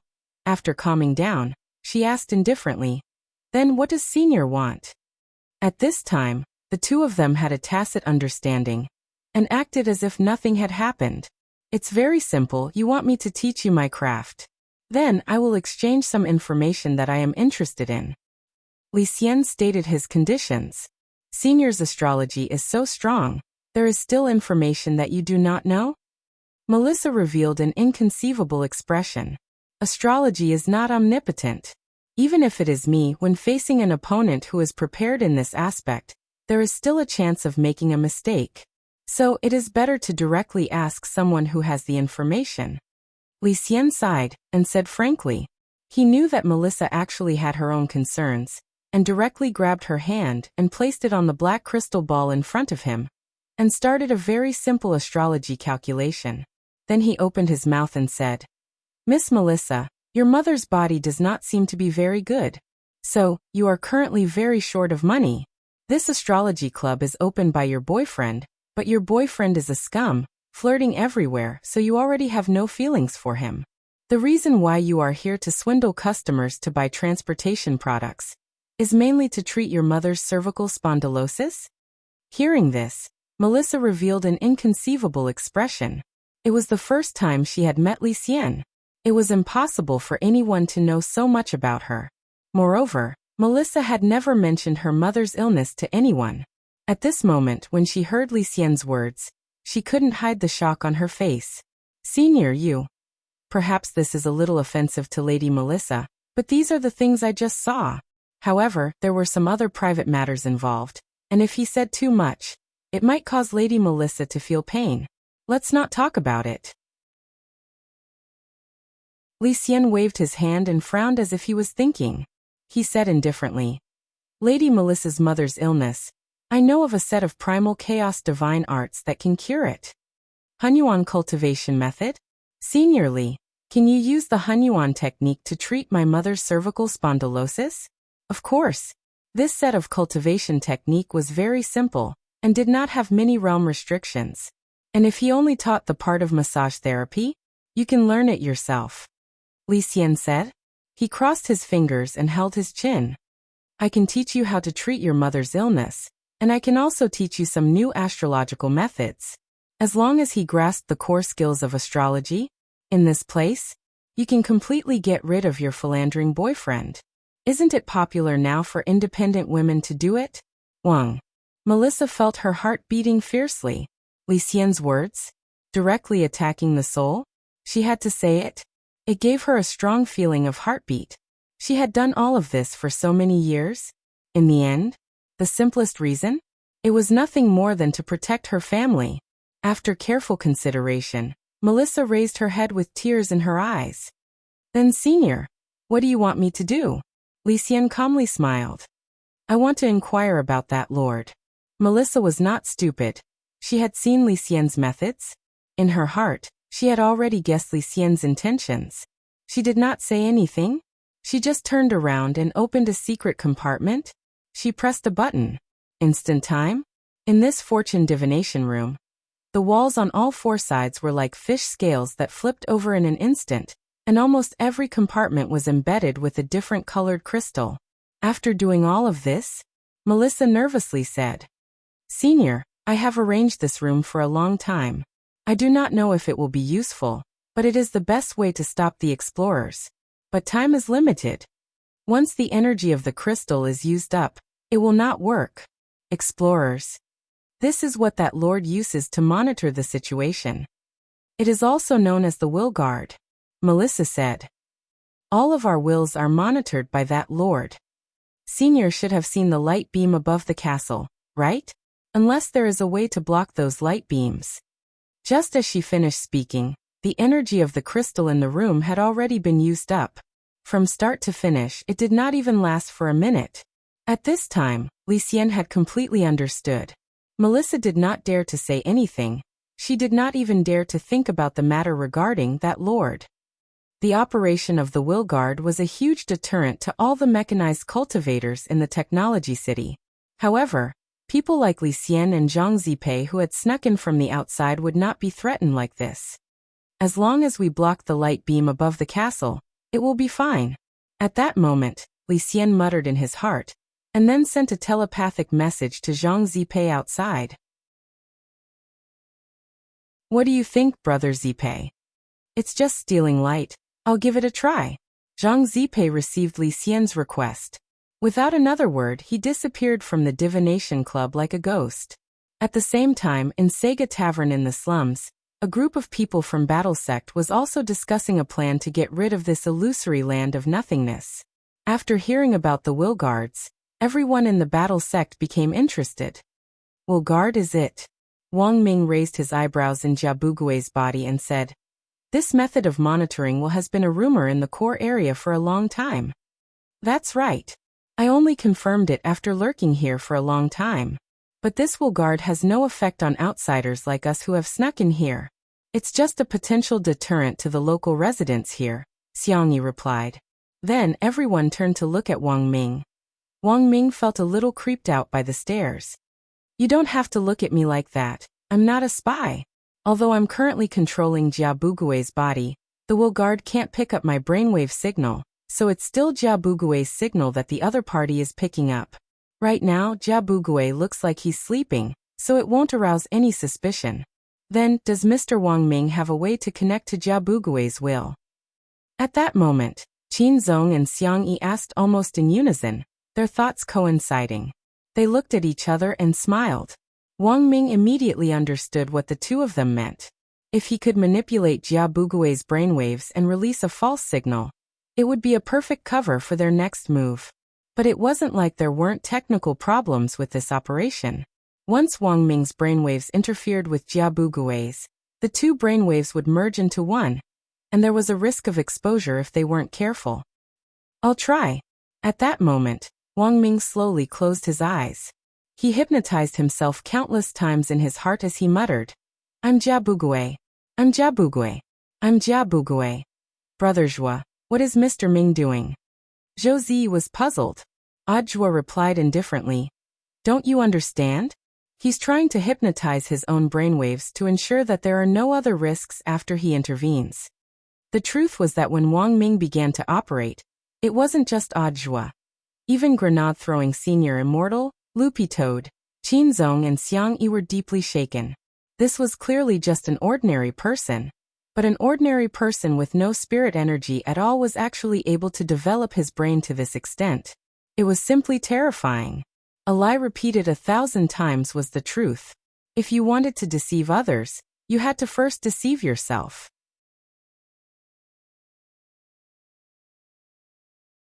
Chapter 1660.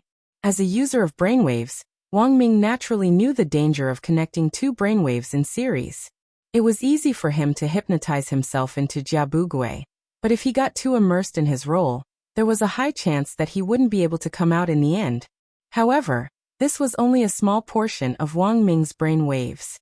Even if something really did happen when the time came, it would at most be this small portion of his brain waves that would be assimilated, and wouldn't have any impact on the main body in the outside world.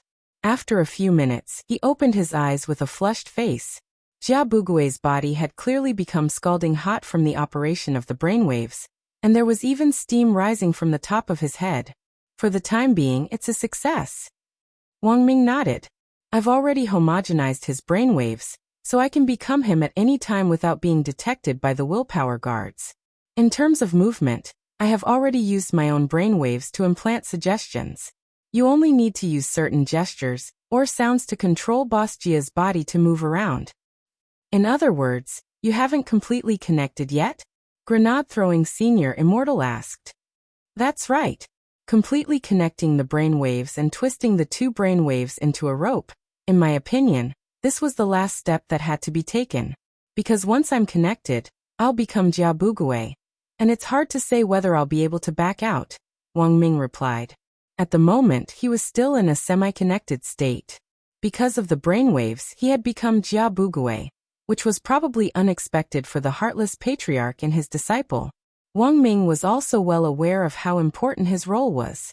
Therefore, he had to make use of his identity to play every move well. If he made the slightest mistake, everyone here would be at risk of being exposed.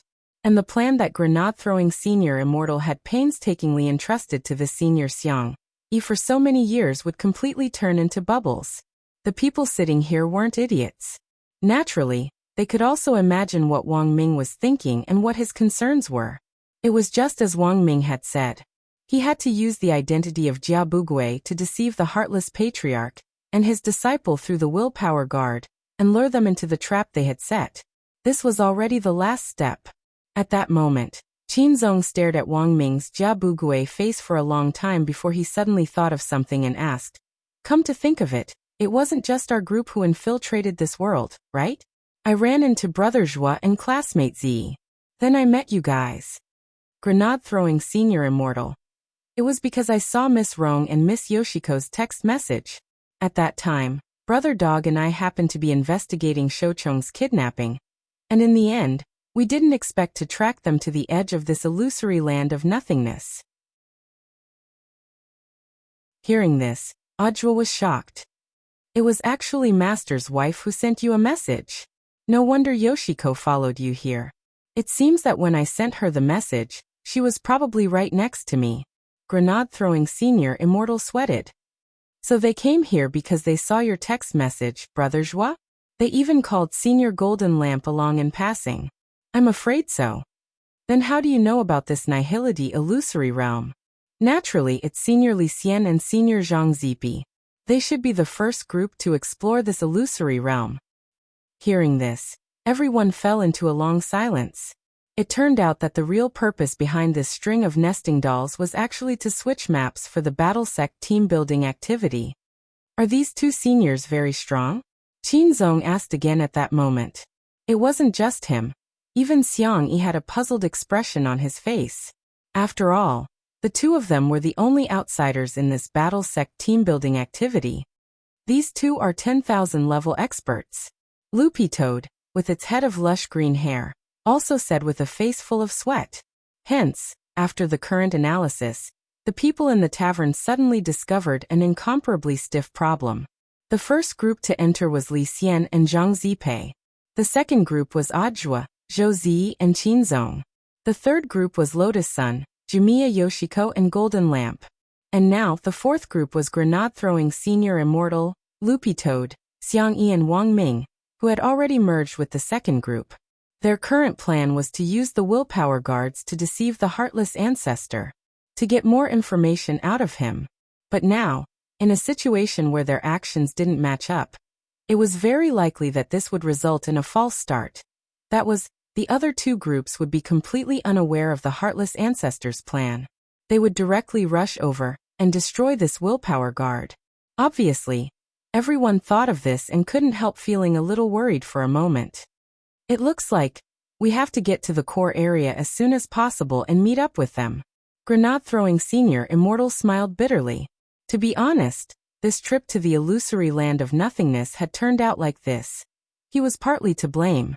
He had originally wanted to hide something and investigate in secret. In the end, he hadn't expected other people to also notice this place. But to enter the core area openly, we need to prepare a pass. The market price for a pass is currently 20 million gold gear coins, plus the 60 million silver gear coins that Brother Qin Zong earned. I'm afraid that won't be enough for us, said Audiobook. That's easy. If I count my money, buying a few passes won't be a problem. It won't be a problem to buy a few. Xiang Yi stood up. After all, he had been asked very early on to be stationed in this world as the head of the waste recycling station, and had accumulated some money. How much can you buy? Based on my family assets, with my meager savings, I can probably buy 3 of them. Xiang Yi did some calculations. Xiang Yi calculated 3 passes for 60 million gold gear coins. Everyone was stunned, and they all looked at him with admiration in their eyes. Is recycling so profitable these days? It's just a trivial trick, Xiang Yi said with a modest smile. But even so, apart from Wang Ming, who had Jia Bugui's identity, there were still 3 people in their group of 7 who didn't meet the requirements to enter the core area. If it's 33, it might work, said Wang Ming. Mr. Ming, you mean? It's not like there aren't any poor people in the core area. However, those who are shabby are mostly slaves and servants that these nobles bought from the slums outside. Wang Ming said, how about this? We'll continue with our current group. Have Brother Xiang Yi give the 3 passes to Odd Brothers' group. Senior Immortal, Brother Xiang Yi and Loopy Toad will have to trouble you to enter the city with me. Of course, no problem. Grenade-throwing Senior Immortal said. Then where should we meet up after we enter the city? Jia Bugui has an astrology club in the core area. Let's meet up there, said Wang Ming at that moment.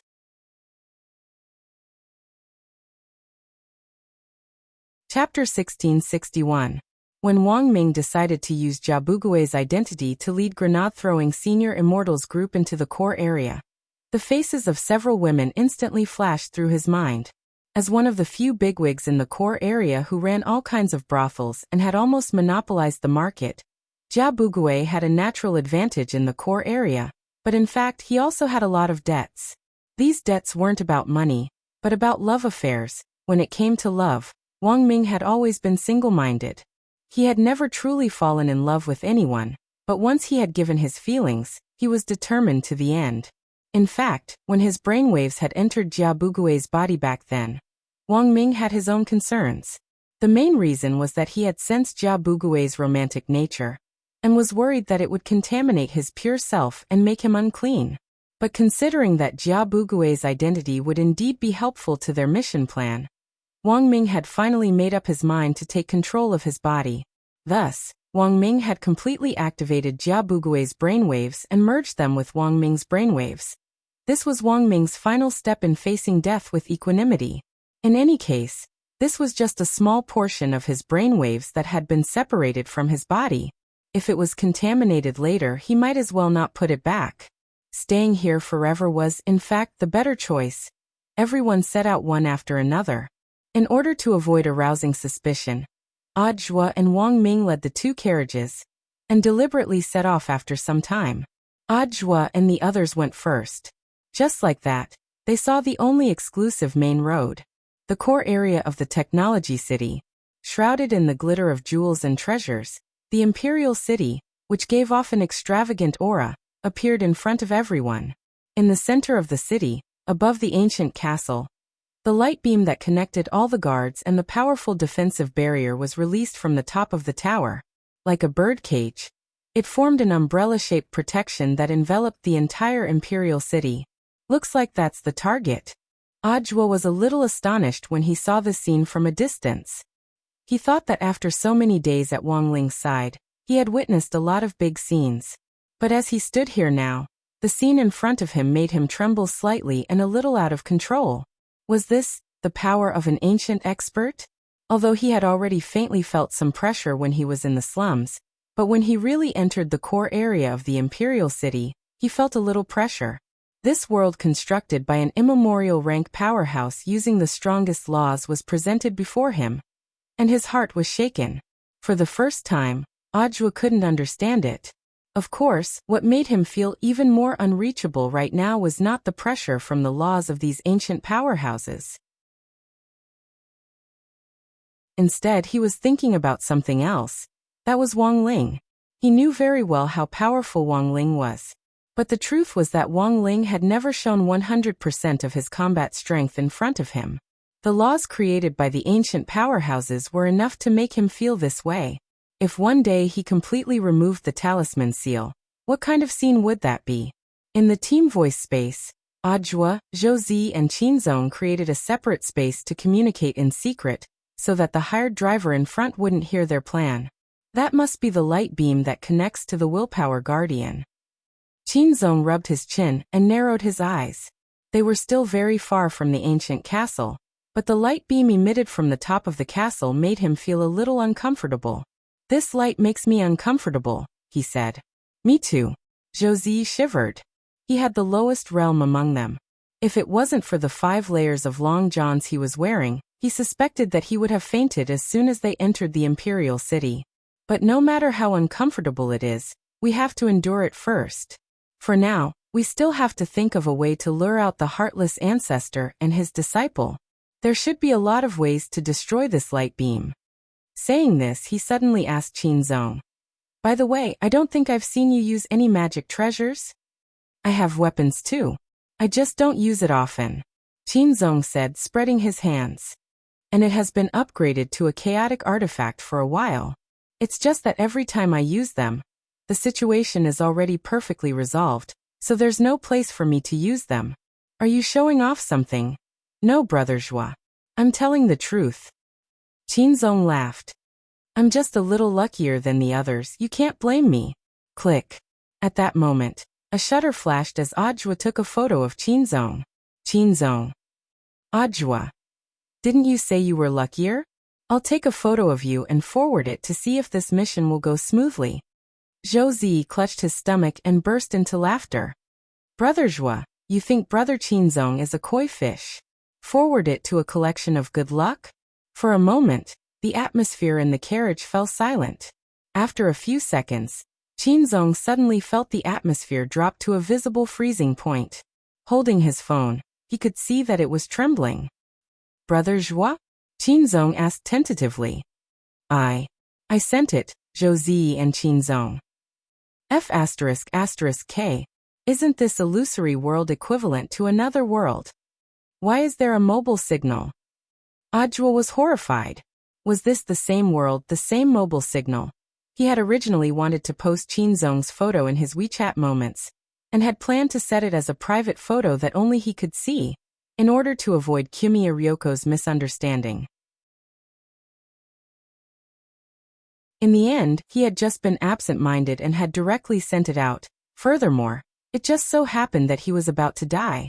Not only had Kiyomiya Ryoko seen it, she had even given him a like. So now Ajwa instantly broke out in a cold sweat.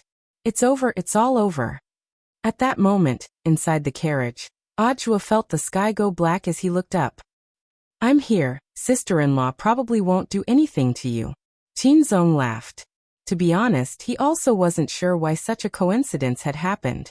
But generally speaking, given the current situation, it looked like Ajwa was the unlucky one.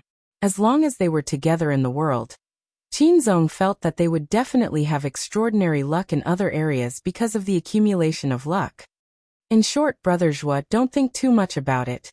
I'm wondering if I should go to the coffin shop and order a coffin for me now. Ajwa dropped his forehead into his hand. In this imperial city, Jiabugui, who is possessed by Mr. Ming, has eyes and ears everywhere. He'll definitely find a way to find the other two groups led by Master's wife and Senior Li Xian. That was true, but Ajwa felt that he already didn't have the face to meet Kiyomiya Ryoko. Hahaha, Brother Zhua is right.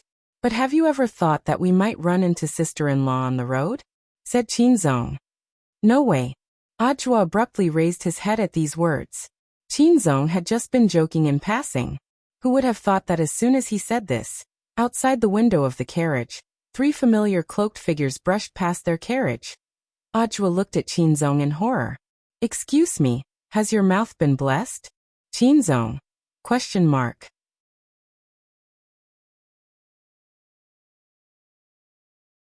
Chapter 1662.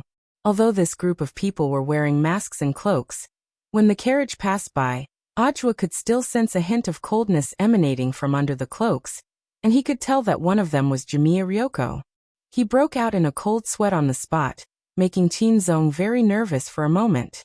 He had just wanted to make a joke, and hadn't really planned on running into Kiyomiya Ryoko on the road. In the end, he hadn't expected luck to be used in this kind of place, and he had hit the nail on the head. Of course, Chinzong hadn't expected Ajwa to be this scared. It looked like he would most likely be the henpecked type in the future.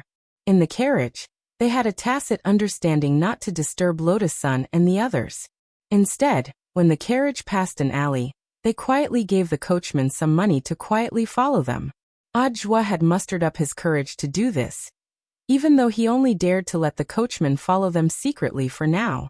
The main thing was that he didn't know what Ryoko would do if she discovered him.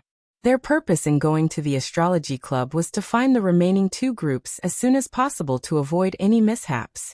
In the end, they had run into Kiyomiya Ryoko on the way here, which was like delivering a pillow to them when they were feeling sleepy. Ajwa had initially thought that cell phone signals wouldn't work in this alternate world, but after the incident in his WeChat moments just now, he instantly saw the light. He immediately wrote 2 messages and sent them to grenade-throwing Senior Immortal, telling them their current location, and that they had found Kiyomiya Ryoko. The other message was sent to Li Xian and Zhang Zizi, but it was more reliable to let grenade-throwing Senior Immortal's physical body inform these 2 ancient seniors. The 2 of them had only just come into contact with modern things like cell phones, and weren't particularly familiar with how to operate them, so it was inevitable that something unexpected would happen.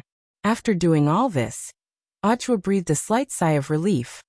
He quietly pulled open the curtains on the side of the carriage, and peeked out the window at Kiyomiya Ryoko and the others who were hurrying along. What on earth are they going to do? Ajwa murmured. And it seems they specially switched masks with Ryoko. Are they afraid she'll be targeted? Do they want to keep her safe? Ajwa's words were enough of an inspiration. Chinzong rubbed his chin and abruptly said, a dojo challenge in an underground boxing arena costs nearly 6 million gold gear coins and a pass. And sister-in-law's employer was the police chief, Dekars. He himself was here for the pass. Then how did sister-in-law and the other 2 people get their passes? Oh right. Josie nodded. Even if the director gives all the bonus to Yoshiko, a communication pass from the core zone is worth 20 million gold gear coins. That's not enough. Bingo. So the only explanation is that someone is sponsoring them.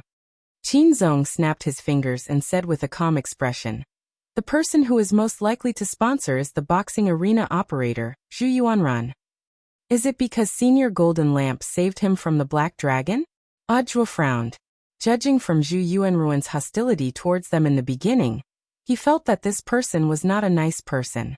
Furthermore, such a cunning person who thought of all sorts of ways to use improper means to trip up his opponent had actually admitted defeat so openly.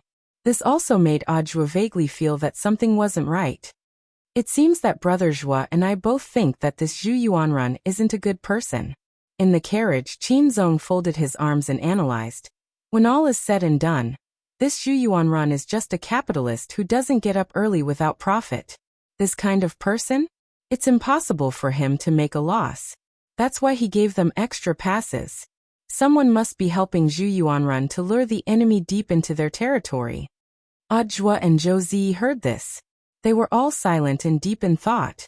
The main thing was that Qin Zong's calm analysis made everything sound so reasonable.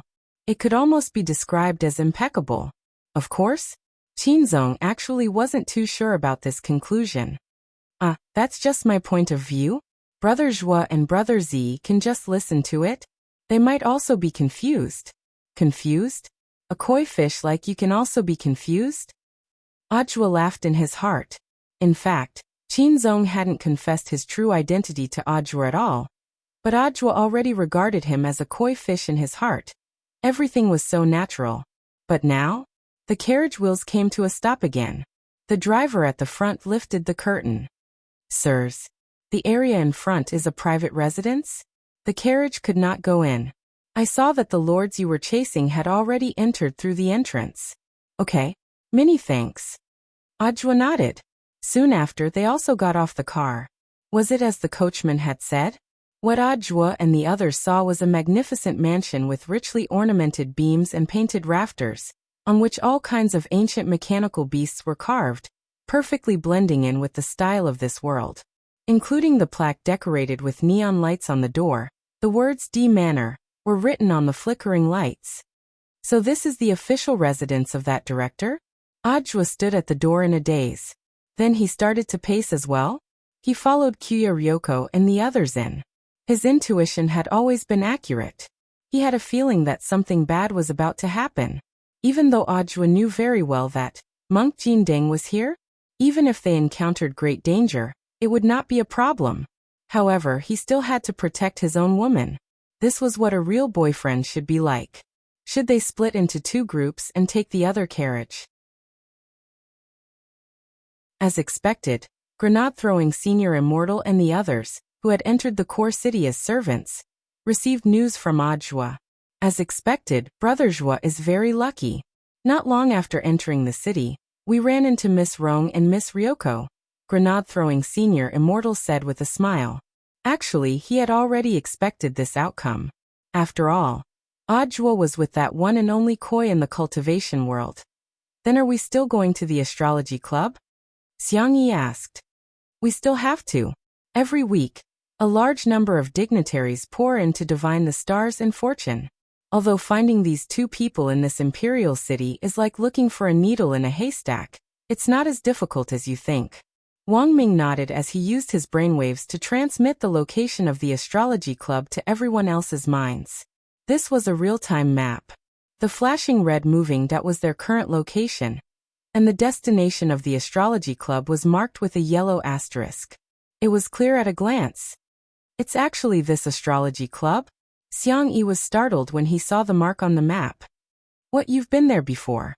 Loopy Toad raised its eyebrows and asked. That's right. Come to think of it, it's a coincidence that I actually run a tobacco, alcohol and snacks shop next to the astrology club. I'm the behind-the-scenes boss of that shop. Furthermore, today is the day of the special sale. Special sale? All kinds of snacks. Limited edition figs, limited edition lollipops, limited edition crispy noodle snacks, and so on. The rich and powerful may not be interested in these little things, but the children of the rich and powerful are very happy to buy them. They often carry them back home in boxes for the card collecting event. Xiangyi laughed. Sure enough, it's the easiest to earn money from children. Otherwise, where do you think I got my 60 million gold gear coins from? Hearing this, everyone in Battle Sect couldn't help falling silent. Limited edition crispy noodle snacks. And it was a limited edition crispy noodle snack from another world. For some reason, everyone in Battle Sect had a feeling at that moment. Perhaps that man was coming.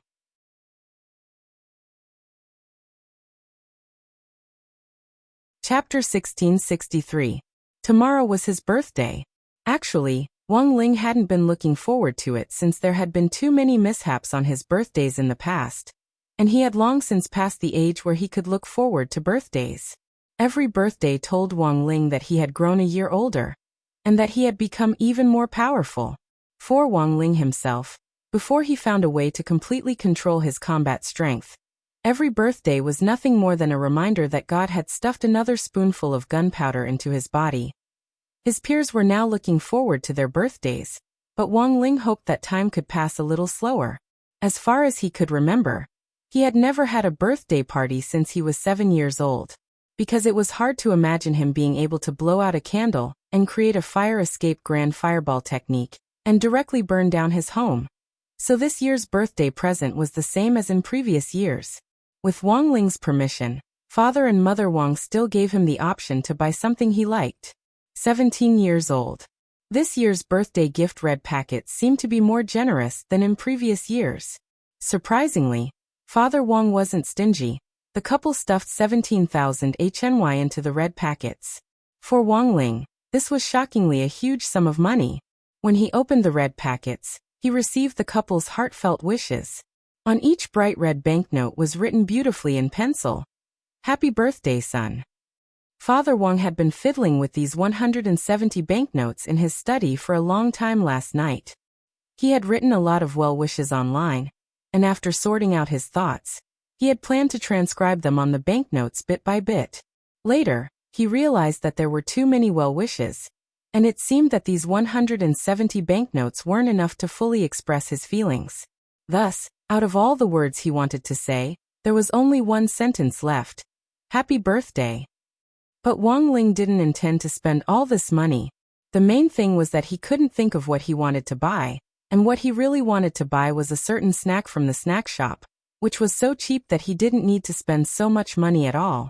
After putting the money away, Wang Ling planned to go to the bank and deposit this huge sum of money into his account. Just as he was about to teleport away, little girl Nguyen had crawled over at some point and tugged at his trousers. Actually, Wang Ling had recently realized that this little girl especially liked to stick to him, and he was not a person who liked to be stuck to by others. Perhaps it was because they were related by blood, but he didn't reject Nguyen's clinginess at all.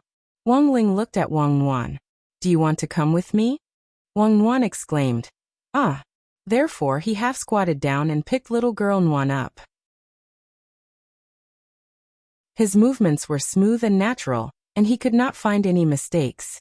In fact, this was the result of Wang Ling practicing it many times in private with Loopy Toad, mainly because he was afraid that he would be too stiff and make his little sister uncomfortable. Seeing that Wang Ling had picked her up, little girl Nguyen was also happy. Her chubby body leaned against Wang Ling's shoulder like a little fat bird perched on his shoulder. She liked to nestle in her big brother's position. The whole scene was so warm that it was unbelievable. If there was someone else watching, they would definitely feel that it was unreal. Although he hadn't shown any expression from beginning to end, this gentle gesture and the way he treated his little sister with such care and gentleness always felt unreal from Wang Ling, the role model of our generation. After depositing the money, the whole process took less than half an hour. The specific time taken was shown below. Wang Ling used the great teleportation spell to move to the nearest bank. The whole process took less than a second. Wang Ling noticed that the ATM machines were under maintenance, so he took the initiative to take a number and wait for it to be processed manually. There were a lot of people on Saturday. Then he had to queue for a full 27 minutes before his turn was called. Then, It was time for the manual deposit, which took another 2 minutes. But thanks to this time in the queue, Wang Ling was able to sort out his thoughts about what he wanted this year. He felt that the other world's limited flavor crispy noodle snacks in the land of nothingness seemed pretty good. It was just that the currency in the real world couldn't be used to buy them. But the truth was that Wang Ling had some savings in that world. Because not long after Grenade-throwing Senior Immortal had realized that there was a land of nothingness in the North Pole, Wang Ling had in fact already noticed its existence. Because of the other world's limited flavor crispy noodle snacks, they were only available in limited quantities every year. Actually, Wang Ling had resisted the urge to uproot this strange world. Of course, he also clearly knew what on earth these people were planning. Whether it was an old ancient divine weapon or a new one, Wang Ling thought that if someone really thought that they could rule the universe with this scrap of metal, that would be a little too whimsical. The truth was that no matter how old or new an ancient divine weapon was, it was impossible for it to withstand the power of one punch from him. Today was his birthday, and it just so happened that the other world's limited edition Gear crispy noodle snacks were on sale in this world. It was said that anyone who drew a crispy noodle snack with a golden Gear card in its packaging would receive a free pack of neon rainbow crispy noodle snacks. Wang Ling didn't know how much better it tasted than other crispy noodle snacks, but he knew a little about its effects. It was said that as long as you ate neon rainbow crispy noodle snacks, for the next few days when you went to the toilet, the stuff in the toilet would also turn a beautiful rainbow color. And it would last for a full 7 days. Limited edition crispy noodle snacks sometimes weren't necessarily sold for flavor, but could also be sold for novelty. Ordinary crispy noodle snacks were no longer able to satisfy Wang Ling's needs. These novelty flavor crispy noodle snacks indeed gave Wang Ling a different feeling. They gave him a sense of satisfaction. Of course, when Wang Ling entered the illusory world of nothingness, he had a disguise. His name in this illusory land of nothingness was a single name, which was the word Jin after the word Ling had been removed. For the bosses of all the game parlors in the core area, this name was an absolute nightmare. Because game parlors were Wang Ling's main source of income in this world's currency.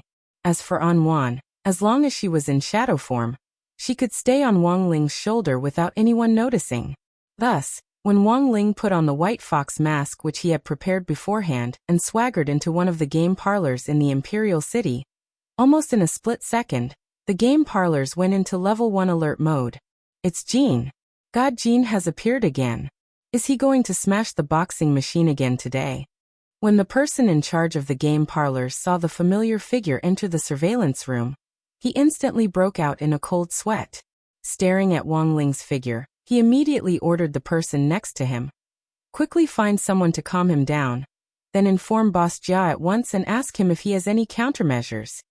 Didn't the boss go to that underground boxing arena? He came back a long time ago. He's now at the astrology club next door. Good. I'll go ask him right away.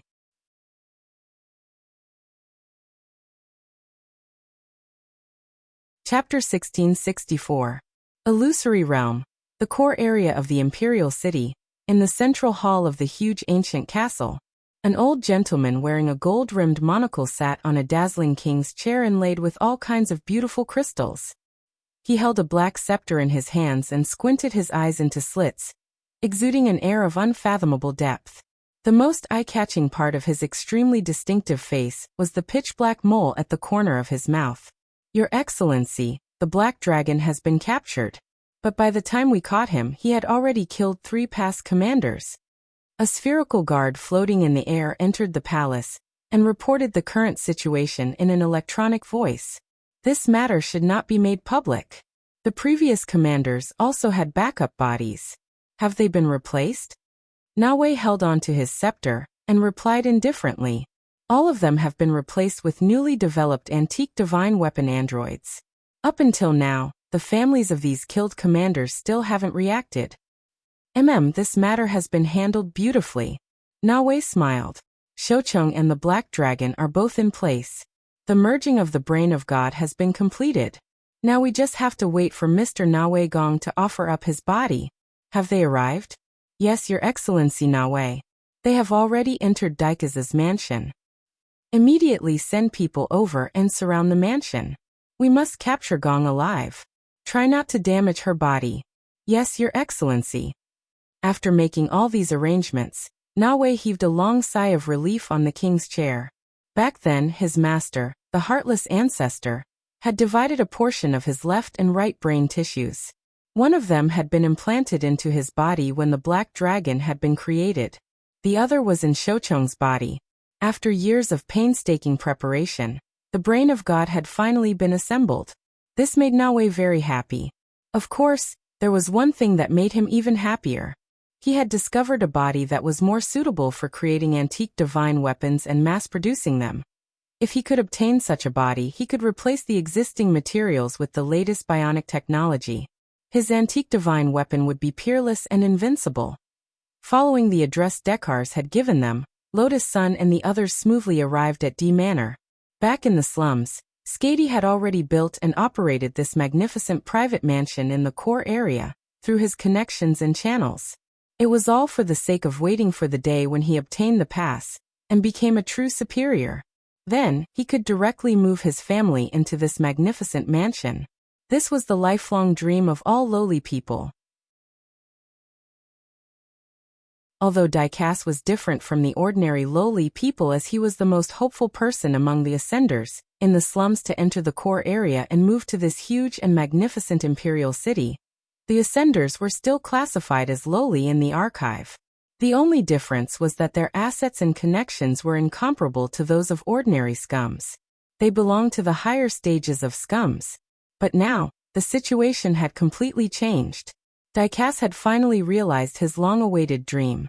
He could live in a large mansion that he had prepared long ago and settle down comfortably in this imperial city. He could have 8 or 10 wives, raise a bunch of cute children, and live the life he wanted. At least, that was what Lotus Sun and Kaguya Ryoko thought when they saw this mansion. But when they actually entered the mansion, it was strangely quiet, which was indeed beyond their expectations. As a powerful ascender, Daikas had already begun to lay out his plans for the interior of the imperial city when he was in the slums. It was impossible that this huge mansion didn't even have a single hired servant. It's a little strange, Rong. In the team voice channel, Kaguya Ryoko couldn't help feeling a little nervous. She tugged at Lotus Sun's cloak, and could clearly sense that the atmosphere in the mansion wasn't right. I can sense Mr. D's aura. He should be in this room in front of us. Lotus Sun led the way at the very front. In fact, she also had an ominous premonition. Relying on the powerful passive perception ability of man and sword as one, Mysterious C was able to identify Daikas' aura in this mansion, but it was very weak. It was completely different from the Daikas they had parted ways with on the road leading to the core area. When they arrived at the core area, their first reaction wasn't to complete Zhu Yuanruin's mission and go after the Black Dragon, but to catch up to Daikas as soon as possible because of what Monk Jin Deng had said, to prevent him from getting into danger. But looking at the current situation, Lotus Sun sensed that they were still a step too slow. Although Daikas had left before them, it had only been less than an hour. Mr. D. Lotus Sun knocked on the front door of the inner hall. The door wasn't completely locked, and opened easily with a light knock. After Lotus Sun's call, the deathly silent inner hall emitted a strange and soft whimpering sound. The sound was muffled and couldn't be heard at all. If one didn't listen carefully, they wouldn't even be able to detect it. Feeling extremely uneasy, Lotus Sun finally walked up to a wooden wine barrel hidden at the back of the inner hall. And Daikas' aura. It was inside this wooden barrel. Clenching her teeth, Lotus Sun summoned up her courage and lifted the lid of the barrel. A foul stench immediately hit them in the face. It was an extremely complex and rancid smell, like meat products that had gone bad after being marinated for a long time. Lotus Sun and Ryoko Komiya were dumbfounded, because an eyeball was looking at them from inside the barrel. Even though she couldn't tell what Daikas looked like, she could still tell that it was Daikas' eye. Mr. D. Lotus Sun's eyes instantly turned red, and she tried to use Mysterious C's healing sword chi to heal him. But it was already useless. Daikas had been killed long before they had arrived. Such a big guy had been chopped into pieces, and put together with the scattered parts in this wine barrel. This is the calamity he deserves. Healing sword qi can save people, but it has no effect on the dead. Monk Jin Deng sighed. He made a Buddhist salute to the wooden barrel, and the Buddha's light of rebirth had already condensed in his hand. This beam of light could quickly end Daicast's pain, and allow him to enter a new cycle of reincarnation. But before this beam of light, Jin Deng seemed to think of something, and he extracted the almost inaudible whimpers from the wooden barrel. They converged into a short string of words. This was the message of death that Daicast had gathered with his obsession before he was killed. There were only 2 words: run. Perhaps it's because we left the address earlier, and he calculated that we would come looking for him. That's why he left this message. Monk Jin Deng sighed. He spread out his Buddha's hand, which was full of glittering golden light and boundless divine power of the Buddhist Dharma. Mr. D, this little monk and the 2 girls have received your message. Have a safe journey. This little monk has calculated that you will be incomparably happy in your next life. A beam of light of rebirth fell. In the wooden barrel, Daicast turned into golden powder with his last obsession, and floated towards the pure land of bliss. After doing all this, he saw the 2 emotional girls with teary eyes, and hurriedly comforted them. Miss Rong and Miss Ryoko. Right now the battle isn't over yet. Keep moving forward. He felt that his words couldn't be said to be comforting. Modern cultivators hadn't experienced too many past wars. But without the peace they were used to enjoying, the true path of cultivation was often much crueler than that of modern cultivation. This was a truth that could only be understood after experiencing it for oneself, touching upon the cycle of life and death. Except for that man, no one had the ability to change the outcome that had already been decided. Senior Jin Deng, I understand. Wiping away the tears at the corners of her eyes, she raised her eyes and scanned the surroundings with her spiritual sense. Come out, all of you. I will return Mr. D's pain to you several times over. As soon as she said that, a powerful sword chi suddenly held out of Lotus Sun's body. Next to her, Ryoko Kumiya was completely shaken in that one breath. Rong Rong. She felt that Lotus Sun had become a different person, or rather, her previous understanding of Lotus Sun was completely incomplete. The sword chi emanating from her body was too strong. Ryoko Kumiya thought that in all her life, she had only felt this kind of awe once, when she had been fortunate enough to meet that extremely famous blade master in Huaxiao Nation. And now, the sword chi erupting from Lotus Sun seemed to be even more violent than when she had met Blade Master back then. This was the true fury of a hibiscus.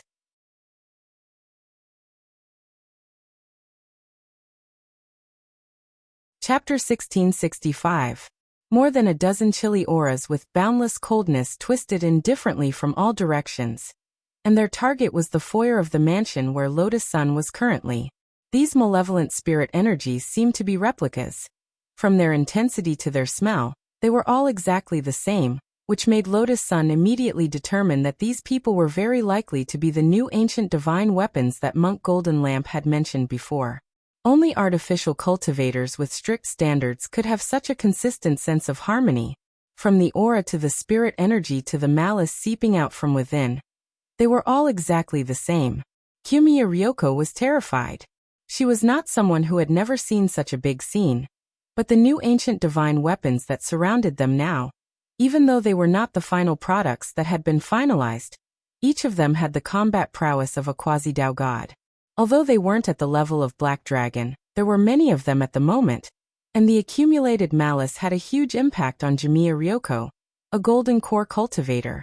Surrounded by so many battle machines with such a huge disparity in realm, Jimiya Ryoko's face immediately turned unsightly. But while she had turned pale, Lotus Sun's face was glowing, and she looked ready to fight. This couldn't help making Jimiya Ryoko feel even more bewildered. Wasn't Lotus Sun just at the Foundation establishment stage? Were all Foundation establishment cultivators so brave now? Because she had already become good friends with Lotus Sun, Jimiya Ryoko didn't feel ashamed, but just a little incredulous. Could it be that Senior Golden Lamp had also blessed Lotus Sun? Jimiya Ryoko thought it over, but the doubt in her heart only grew stronger. After all, Monk Golden Lamp had also blessed her, and she knew what it felt like. It was true that one's body would become stronger after being blessed, but in the face of such a huge gap in realm, the fear of the disparity would still involuntarily surface. When she had been dealing with Black Dragon earlier, Jamiya Ryoko's mind had been filled with the scene of Odd Joie and that pretty boy lovey-dovey. The more she thought about it, the more infuriating it became, and she had no time to think about anything else. But now that they were surrounded by more than a dozen new ancient divine weapons belonging to quasi-Dao gods, the situation had fundamentally changed. Ryoko Komiya was not stupid. Even though she found it inconceivable, she could sense that the sword chi on Lotus Sun's body wasn't from Monk Jin Deng's illumination, but from her own power.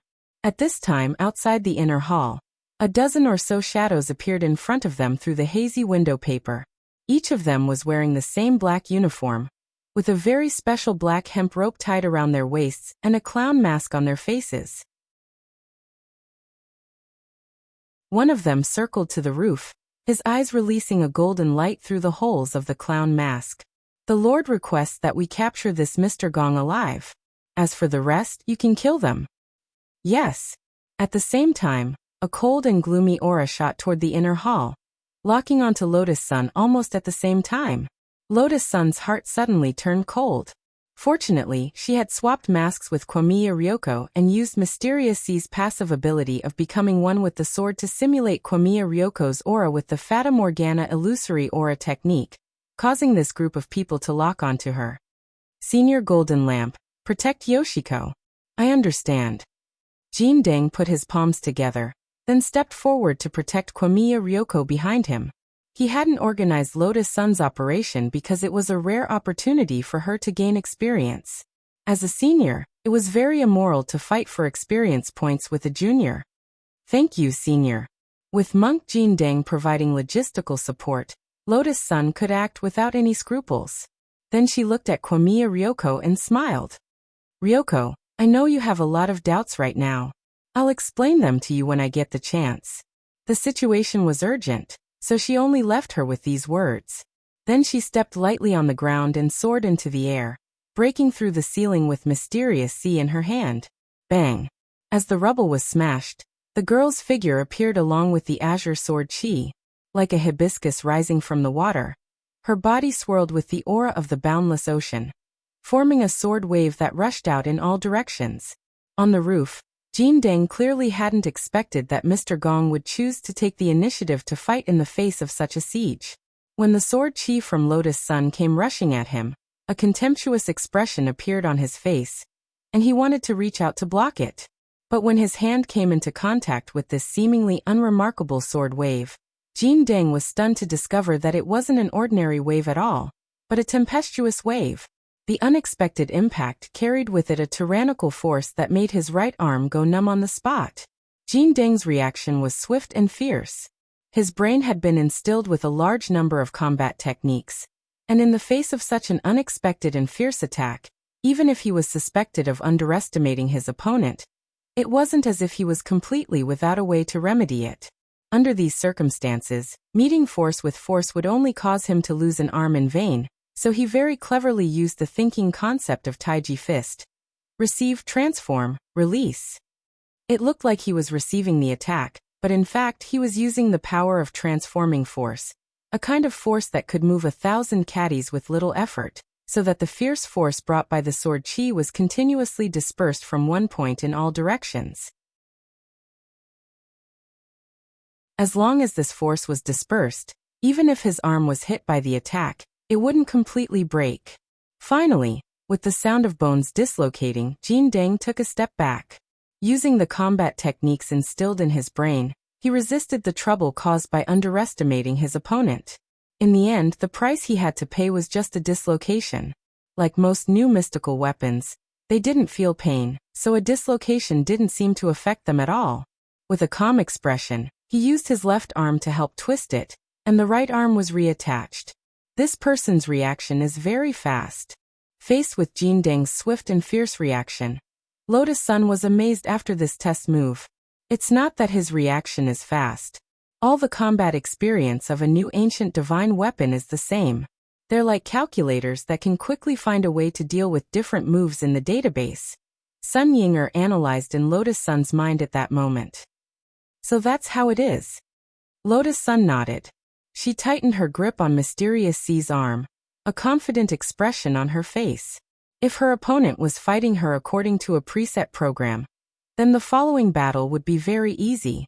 In Lotus Sun's view, the following battle would be very easy to handle. After all, a computer program was still inputted by humans. Even if it had the ability to learn autonomously, if it encountered a problem that didn't appear in the program, it would be difficult for it to react immediately. As the #1 foundation establishment cultivator on Earth, Lotus Sun's logical thinking was extremely clear. Mysterious C, lend me a hand. She called out to Mysterious C in her heart, and gradually began to unseal this passive ability of becoming one with the sword. When the aura of the Heavenly Tao Magic Cube was slowly released from Mysterious C's azure blade, Jin Deng's expression froze once more. Heavenly Tao Magic Cube? There was actually such a thing? At this moment he suddenly understood why this girl's sword chi could be so fierce. It was just a Heavenly Tao Magic Cube. As long as he was careful, he should be able to smoothly complete his plan to capture her alive. But what Jin Deng hadn't expected at all was, after Lotus Sun unsealed the power of the first Heavenly Tao Magic Cube, this aura actually continued to soar. So there are 2 magic cubes. Jin Deng couldn't help sweating at his temples.